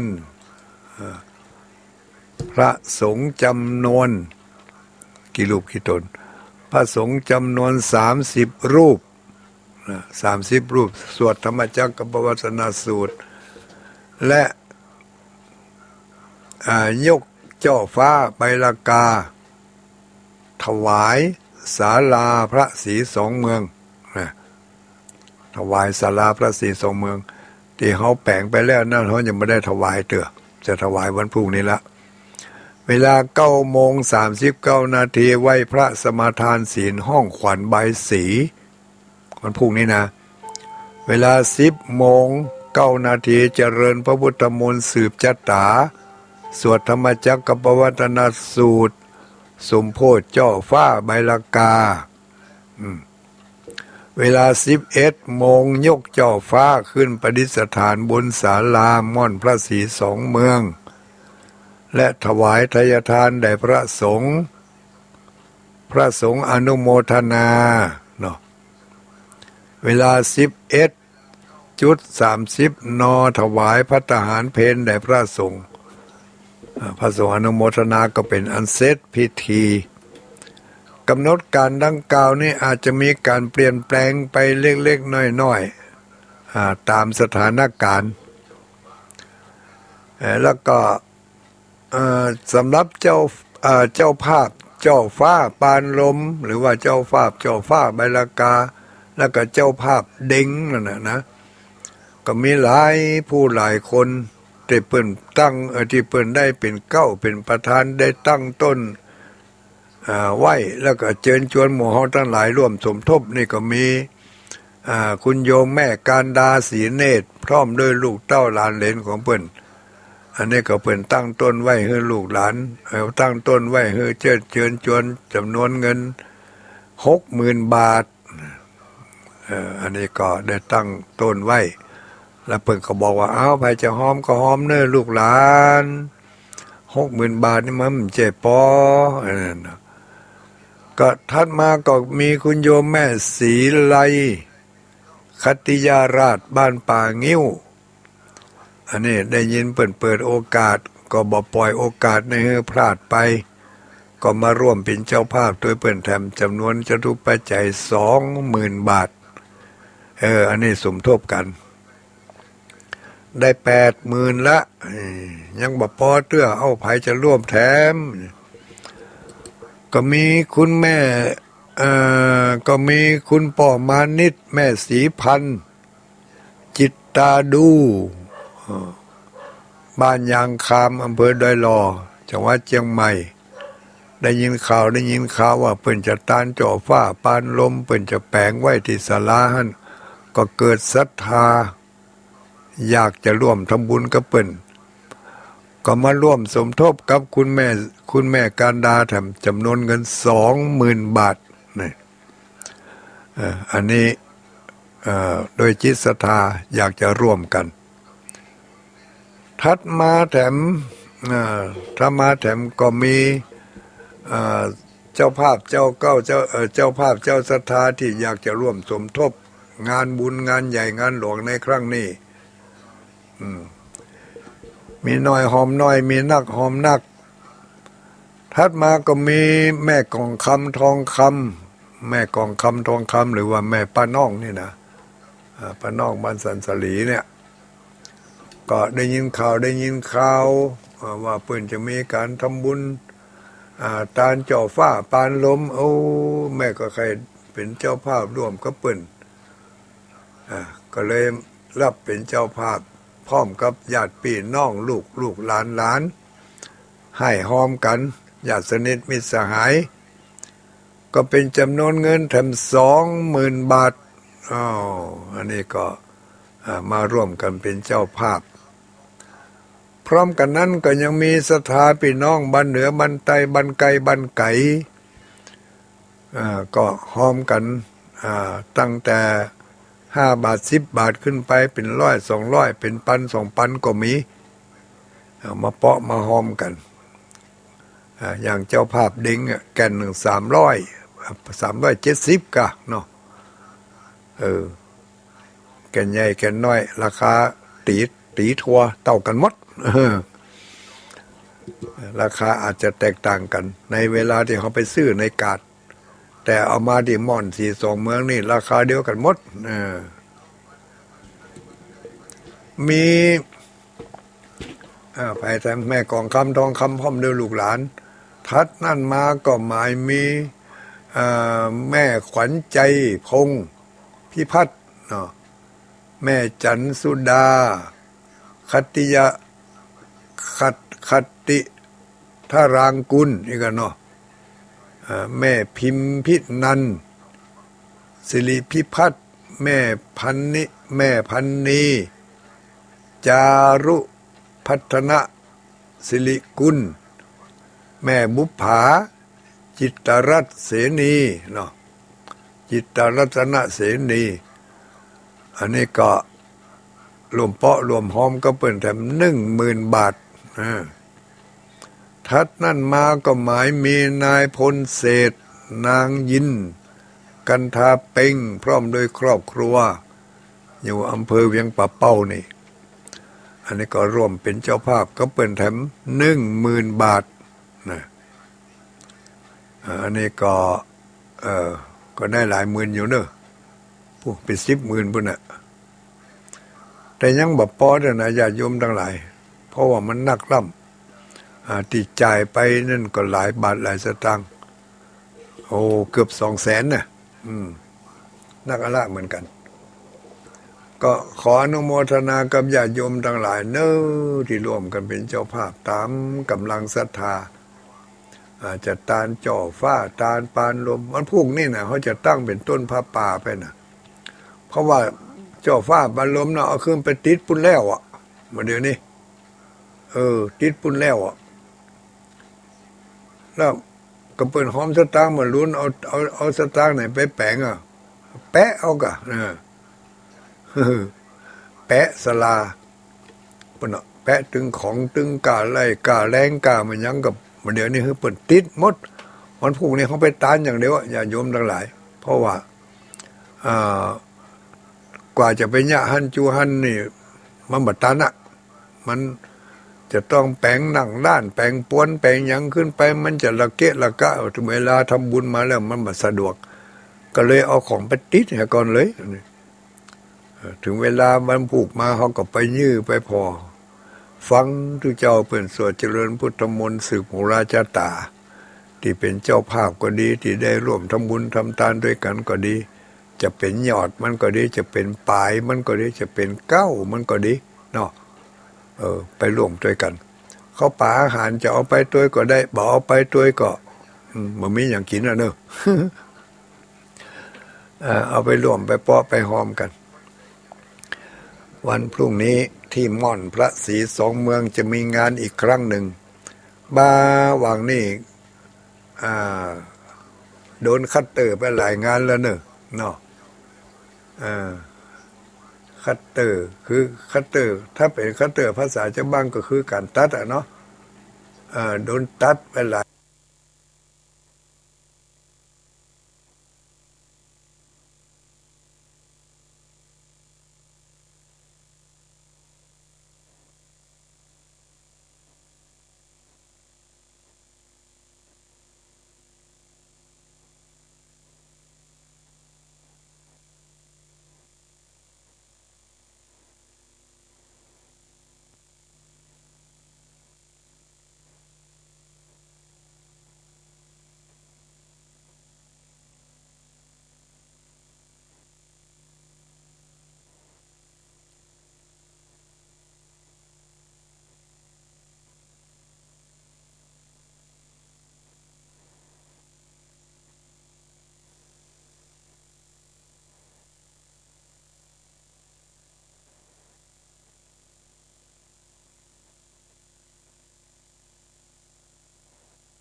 ขณะนี้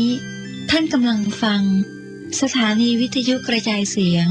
พระพุทธศาสนา FM 104.5 เมกะเฮิรตซ์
มตึง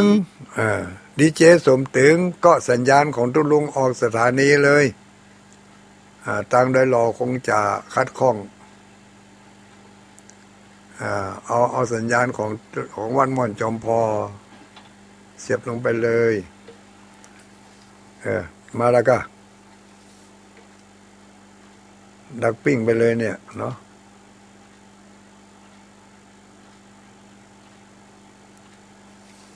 ดักปิ้งไปเลยเงียบเชียบเอาเห็นแล้วเอามาละเจริญพรว่าได้ยินก่อดังแล้วแต่อ๋อเอาฟังต่อเนอะเดี๋ยวจะเปิดสายว่าจะได้ดักปิ้งไปเมื่อกี้ดังมาก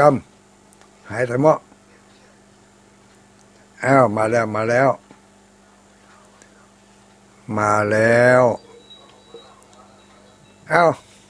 ญาติโยมเขาทั้งหลายเนอะคงจะคัดข้องทางเทคนิคบางสิ่งบางประการก็ว่าโดยนางแก้วในคัดข้องหุ่มหูไฟดับหูสายหน้าในไฟมันดับมันนะเกี่ยวก็หาเนาะปุ่นไฟหินกันมาอยู่โดยนางแก้วนี่เนี่ยถ่ายทอดสัญญาณต่อไปนี้จะเปิดสาย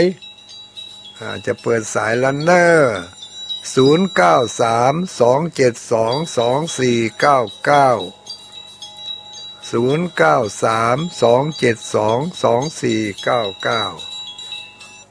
ข้ามาแล้วสายแรกเจริญพรไหวสาไผเอ่ยไม่วิจิตฟังไม่วางเลยเจโอนะเจ้าดักไปก่อนตะกี้มาดักเจ้ามาดักกะดังตลอดกะดังตลอดแต่วันนั้นน่ะวันจันทร์แล้วเขาได้มาตรวจติดตั้งแต่ตู้ลงเปิดจ่ายจนวัดเวลาปฏิทินมันนักกันมันหลายกันเนาะมันได้แต่ขี้ค้านขึ้นดาวดังแก้วนะเนาะมันมาตึกหันก็หามันขึ้นดอยอิฐก็หานางมันเด็ดอิฐมันเด็ดเตียวขึ้นนะเนาะ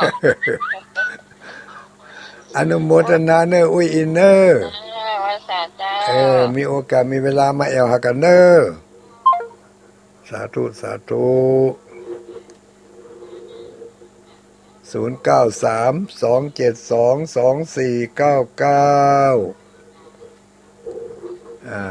อยู่ที่ไหนแห่งหนตำบลใด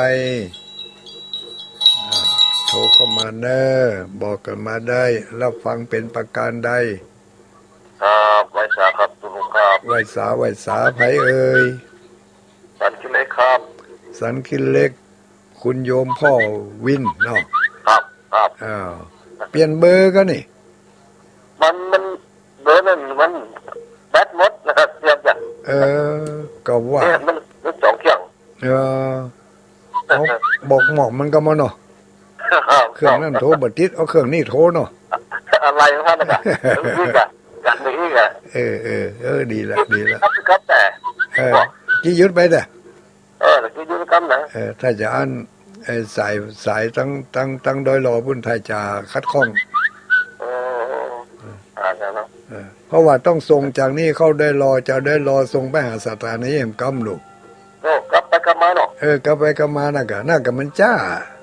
นั่นมันกันดีกับมันมาถึงเร็วน่ะนี่ซ้ำเจ้าของเป็นยูนด้อยนางแก้วไปเทคนิคเนาะ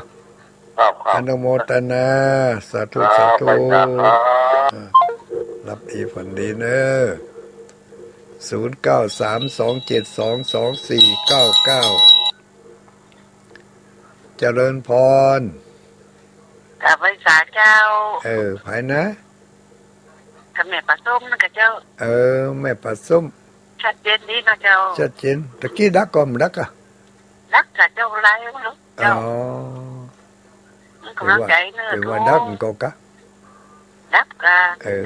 อนุโมทนาขอบคุณเนอะ เจ้า สา รับไป ธุ สาม รับดีฝันดีเนอะ เจ้า จะไปเป็นขี้เปียกขี้จ่อยเนอะ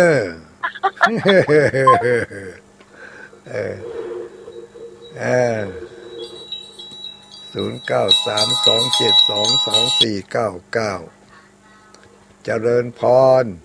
เจ้าแกภาษาเจ้าทุลุงโดย แม่ศิลาพร เจ้าไม่สุเกียรติศิลาพรติดตามอยู่ชัดเจนดีเด้อ ชัด ทุ เจน ลุ นี่ ง เนาะห้วยตองซักนี่สบายมากเนาะ เจ้าผู้ต้องฝากนี่สบายมาก ชัดเจนดีเด้อทุลุงฟังอยู่เด้อ มีเวลามาแอลเนอร์ เจ้า สา มีเว ธุ ลาให้ไปเอี่ยววัดอันม่อนจอมพอแหมเด้อ เอมอนสีทองเมืองทั้งกะ โอ้ปล่อยให้มันปล่อยให้มันไก่ลวดปล่อยวัดม่อนจอมพอแก ถ้ามาหันกันรอดอ่ะฮู ได้ ตี้ ฮุ แล้ว ตี้แล้วเนาะได้ฮุตี้แล้วเจ้า ฮูตี้แล้วก็สบายแล้ว อนุโมทนา เจ้ากับภาษาสาธุสาธุเจ้า รับดีฝันดีอ้าวสายใดเข้ามาอีก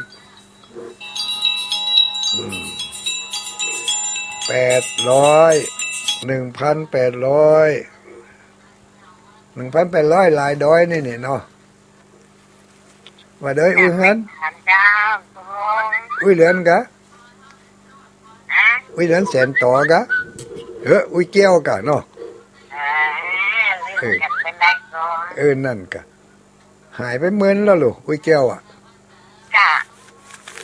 แต่ไปตัน วันผูกไปก่อนวันผูกอ่ะ ไปจ้า ไปอยู่เนาะ เจ้า เอาอย่างไปสู่ที่เจ้าวันผูกอ่ะวันผูกเอาอย่างไปสู่ที่เจ้า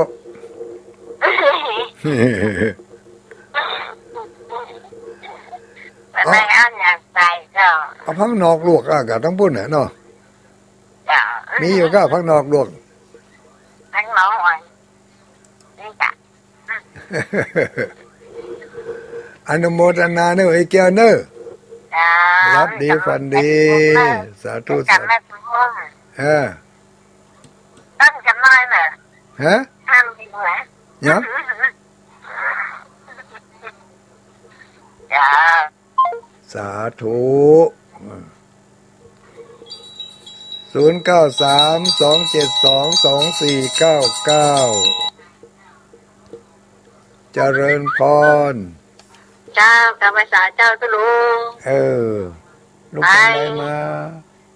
ลูกจากฝั่งไปแม่ปณี แม่ปันนีฝังมาแล้ว เจ้าแม่ปณีฟังมอมอ มอแม่เมาขี้เล็ก เจ้า แม่เมาขี้เล็กตาตุ่มกะ ใช่อันนี้ขี้เล็กแต่นะคะ ขี้เล็กแต่เลยกะ เจ้าอันเต้หมู่สองมันเป็นนันต้นตุ่ม อ๋อ อันนี้มันเป็นขี้เล็กหมู่หนึ่งนี่เนาะ หมู่หนึ่ง เจ้ามันมีหมู่หนึ่งห นี่ มู่ ต้น สอง ตุ่มไอ้เนาะ เจ้าเจ้า เออ เสียงชัดเจนดีเนอะ ชัด ตุ เจน ลุง ดีแต่ เจ้าเสียงตุลุงเหมือนดูเสียงก้อยเลยกูเตือนนะ กะ เจ้า เสียงป้อยชัดเจนกว่าอีก เจ้า มันเป็นแต่มันไปดอยนางแก้วมันนะกะหา ท่ากะหา เนาะ อันนี้ส่งมันแทงขนาดแต่ตอนนั้นเที่ยวนี่ได้ แม่น จ้าก ะ เจ้าจานนั่นอยู่เด้ออันจานชอบรวมมันสี่อันได้เก้าอี้ไปเพิ่มกันนะเจ้า ไม่เป็นไรไม่เป็นไรยังเวลาทำเวลาอีกยังยาว เจ้าเจ้าเวลา20ยังกว่า ยาว วัน นะ เนาะ เจ้าเจ้า สา เจ้าเจ้า ธุขอบคุณข เจ้า อบ ไว้ ใจ สา เด้ ธุเจ้า อสา เจ้า ธุ สาธุเจ้า รับดีฝันดีมาต้องฮอดอกทุกข์ใจมันเนอะก่อยๆว่ากันไปที่แน่ๆในเหรียญนี่ต้องเข้าใจจ้องไว้เจริญพร กราบนมัสการเจ้า เจริญพรไม่เวลากะ เจ้า ใจแค่ไปเปิดมันถูกเนาะ มาถ้าไปหน่อยอกน้อยใจมันนะเปิ่นไปได้ก็อนุโมทนาเข้าไปมันได้ก็โยกมือ10 นิ้วหันเนาะ จ้าเจ้า โอ้สู่เขาได้โจกดีแต่อีกอะ จ้าไปจองเหรียญเป็นกระหลวงและจ้า อย่างน้อยๆก็เอาเหรียญไว้ห้อยคอหันวันหน้าวันตามะเนาะ จ้า อันเนี้ยเฮาก็ได้ให้ได้หอมเฮาก็ได้ร่วมบุญร่วมกุศลก็เปิ้นถึงแม้ว่าตัวไปบ่ได้แต่ใจมันถึงอีกอ่ะ เนาะตอนนี้เป็นวันนะ อนุโมทนาเนอรับดีฝันดี สาธุสาธุเอาว่ายังไงต่อไป มีไผ่แถม52แล้วเนอเจริญพร เจริญพร มาฟังวิทยุฮันเนอแล้วบ่ได้อู้กันนะเนอ6322ว่ายังไงหนึ่งเกือบจะ23แล้วฮันว่าจะได้ภายแม่ยาง อยู่ที่ไหนเจ้า อยู่มอนจอมพอ จิกลุงเจ๊กจุลุงได้ ตุลุงด้อยนั่นน่ะกะแม่นแล้ว100%อันนี้ไผไม่อุ้ยหยัง แม่อุ้ยเพียนเจ้า บ้านไหน บ้านแม่ขจาน แม่อุ้ยเพียน เจ้าเสียงเพียน อ๋อบ้านแม่ขจานฟังโมเดิร์นเรดิโอกะ ฟังวิทยุ ฟังวิทยุแม่ขจานโมเดิร์นเนี่ยเนาะอั มัน นบอก ไปก็มันผูก บันไดไปจะเดินบันไดจะเดินสี่ขาหก นั่ ขาน เดิน6ขาแล้วเดี๋ยวนี้ เจ้าอันใจมาแม่ขจานน่ะขอมาแม่เอาซองหน่อยเลยก็เจ้ามีมุน ตัดใดที่ไหน ตรงข้ามกับอันป้ายของตูโยเจ้า ไปโตโยปุ้นนี่แม่ขจดีปุ้น ในขจานน่ะ แม่ขจานโตโยมัน เห อ นื ยู่ อวัด วัดหยังอ๋อ บ้านไหนขจาน บ้านแม่ขจานอยู่เหนือวัดแม่ขจานกะ เจ้าตรงข้ามอันก่อนจะถึงต้นแม่กะหลีหลวงน่ะ ก่อนจะถึงต้นไม้สลีหลวงอยู่ตะวันตกกับตะวันออกตัง ต้องมาตกตางเจ้า ตะวันตกตังล้านติดฟิล์มมันล้านที่อันที่อุดมหยังอ่ะที่ซ่อมรถติดฟิล์มมันน่ะใช่กะ ติดแอร์น่ะกะ ติดแอร์นะกะนั่นก็ เดิน ร้านแอร์นะกะ เจ้า ท่าน บ้านสองกันติดขนาด ติดกับอันร้านแอร์นั่นเนาะ เจ้า ทั้งเหนือทั้งใต้ ตั้งเหนือ ทั้งเหนือร้านแอร์เนาะ เจ้า Ừ. ต้องข้ามไปวันทนายก็ได้ต้องอยู่ต้องมาตกบ้านทนายอ่ะ อ๋อ เยี่ยมสารน่ะ เดี๋ยวอันถ้าไปถึงหันตุลุงจะเอิ้นเนาะ เจ้า จะอยู่หัน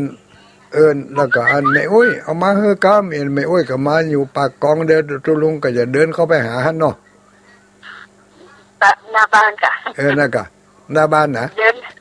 ดินจ้าน้อยนะ หน้าบ้านนั่นแหละเนาะ เจ้าเจ้า แม่อุ้ยนี่เบอร์6322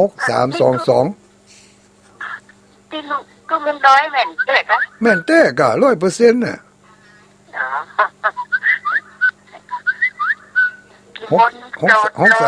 6322มันผูกจะโทรหาเด้อ เจ้าเจ้า อนุโมทนา ก่อนจะถึงโทรก่อนก็ได้ นั่นกะการรถติดไฟแดงหันเฮาก็โทรกะสโลสลอ ชะโลรถแล้วจะเดินจ้าน้อย เป็นหยัง เพราะว่ามันเดินพบขาเนาะ นั่นกะ นั่นเดี๋ยวนี้นั่งรถเข็นเดี๋ยวนี้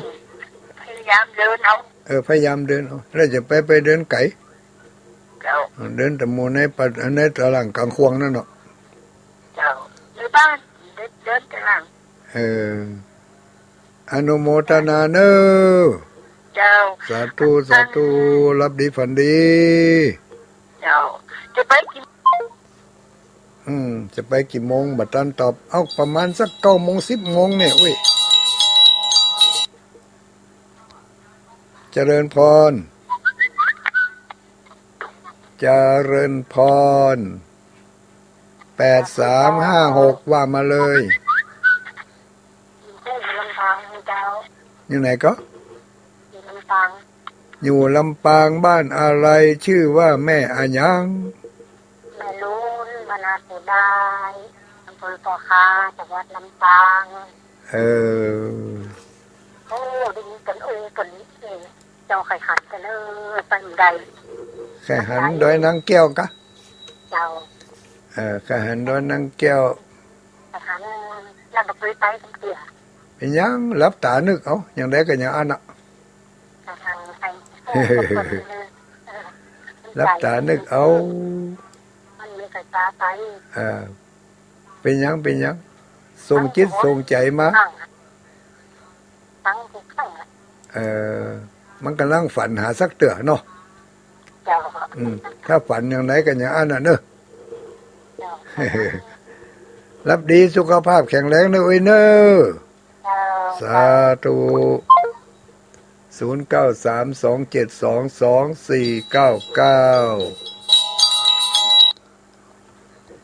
เจริญพร นมัสการเจ้า ว่าจังใด เราจะได้หอมประจานอย่างก็ได้เนาะ หอมตาลอะไรก็ได้ เจ้า แต่ว่า หอมไปหลายรอบละ หอมแม่นางแก้วอีกอะเนาะเจ้า หอมบ้านพระศรีสองเมือง ภาษีสองเมืองเนาะ พระศรี จะ สอง หอม เมื ไป อง ทางน้ำบ่อสว่างได้อยู่เด้อ อ๋อ หอมไปหลายรอบหลังเก่าอะ นั่นน่ะอันนั้นมาเข้าหลายเตือ เจ้าแต่มันได้ไปเดือนนี้อยู่ไม่คำไม่จันเลย เอ้าอยู่แม่จันนู่น แม่เจ้า แล้วมาได้มาจังไหมอ่ะ ไปกะอันบ้านอยู่หลังกันไม่สาวนักกะ ไม่อุ้ยแก้วกะ ที่โทรค่ะเจ้า ไม่อุ้ยแก้วอย่า เจ้าเย้ยหลังกันไม่สาวอำเภอไม่อายเจ้า ไม่อาย เจ้า ก็เดี๋ยวว่าไม่ เขา อุ้ย หาตะลุงกันมาเหรอ ก็เดี๋ยวว่าไม่อุ้ยแก้วกะอี เจ้าไม่สาว อันนี้แม่อุ้ยจันสม เจ้ามานอนกับแม่ได้5-6-7 คืนละ อ๋อเปิดสบายดีบ่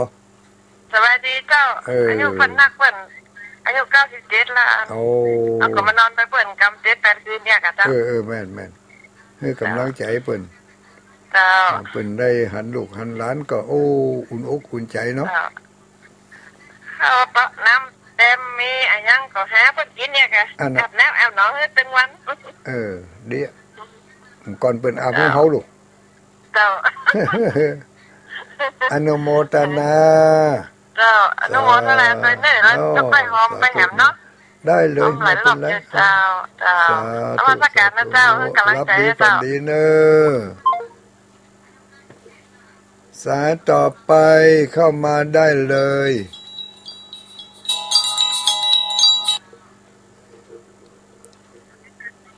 เจริญพร เวทจ้าเจ้าเฟือง ไหวสาไผนี่ เด็กของแรงเย็นนะเฟืองปั้นแต่วัดละปัง โต้กำลังสดมา1 สายอยู่เนอะ ว่าปลูกกระจานค่ะมันแหน่มาจะกาดไปมันปลูก แล้วแม่กวางแรงได้มาก็ ได้ไปอ่ะวันนี้ฝนรถถึงไปค่ะพอไป3-4 คนน่ะ จะพาไปทำบุญเหมือนเดิมเจ้า ก็ได้กะไม่เป็นยังวะสงใจมา เนี่ เนี่ย ยจะไปกับย้อนจ้าหลังได้ไป ก็นึกว่าจะได้กินนั่นพักนอกลวกใกล้นะ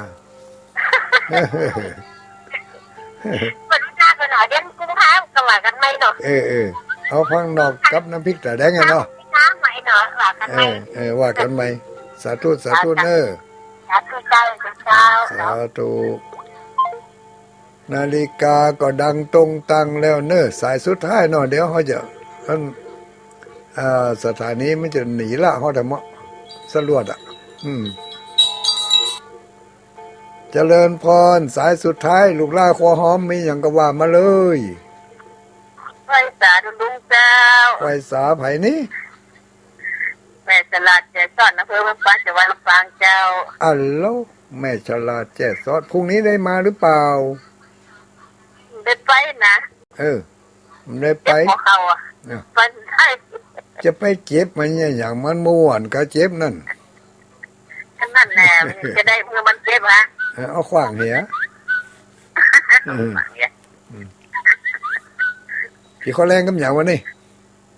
กินข้าวกับแกงผักกาดเจ้า โอ้อนุโมทนาด้วยเปิ่นเนาะ เจ้า คนได้ไปก็ยกมือ10 นิ้วหั่น คนได้ไปกับได้ไปจะเปิดใครไปแต่กันไปขนาดนั้น เป็นยังเอาใจมาวันหน้าวันตาก็ว่ากัน ถ้าบุญมาวาสนาส่งมันถึงได้ไปเนาะ ถ้ามีคนไปแบบจะกระเตยเขาถ้ากำกันแน่ นั่นวางนี่ก็วางนี่โควิดมันนักท่วงไปไหนเถอะ น่าจะโควิดกันนะ โควิดกันนะ บ้านนี้ เมื่อวาน ตก บ้าน เขา เหนือมัน ดำกั ใก น ล้ นี่นะ ไม่แต่กับเขาดำอะวันค่ำขึ้นหู เขาดำวันนี้ก็เสียทำส้ม เออ พัดหน้านี่ก็เสียทำส้ม เอาปล่อยเขาไปก่อนติ๊กๆห่มไปเถอะเนาะ เนาะไปเปลี่ยน ห่ เนาะ มไปเถอะ พระพุทธพระเจ้าว่าท่านเป็นจิตจังจิตเปิด สหาติจังที่เพิ่งไปก่อน ไปเข้าวัดจ้ะทุกเจ้าไปเสียศพนะไปเข้าวัดนะเปิ่นเนี่ย อนุโมทนาเนื้อลากันตะอีนะ เจ้า กุศลใดบุญใดที่ก็ได้กระทำบำเพ็ญมาขอบุญนั่นกุศลนั่นจงปกปักรักษาให้ท่านทั้งหลายอายุวัตโกมีอายุมันยืนยาวสูงยิ่งธนวัตโกขอให้มีธนวัตสิ่งอุรานสิริวัตโกมีสิริ8 ประการครบถ้วนยศวัตโกจุงให้มียศลาภล้วนควรโจมพลวัตโกให้มีพละกำลังอุดมทั้งภายในและภายนอกวันวัตโกขอให้มีผิวพรรณวันนาอันงามถูกหมอปอตาจัตตาโลธรรมาวัตันติอายุวันโนสุขังปะลัง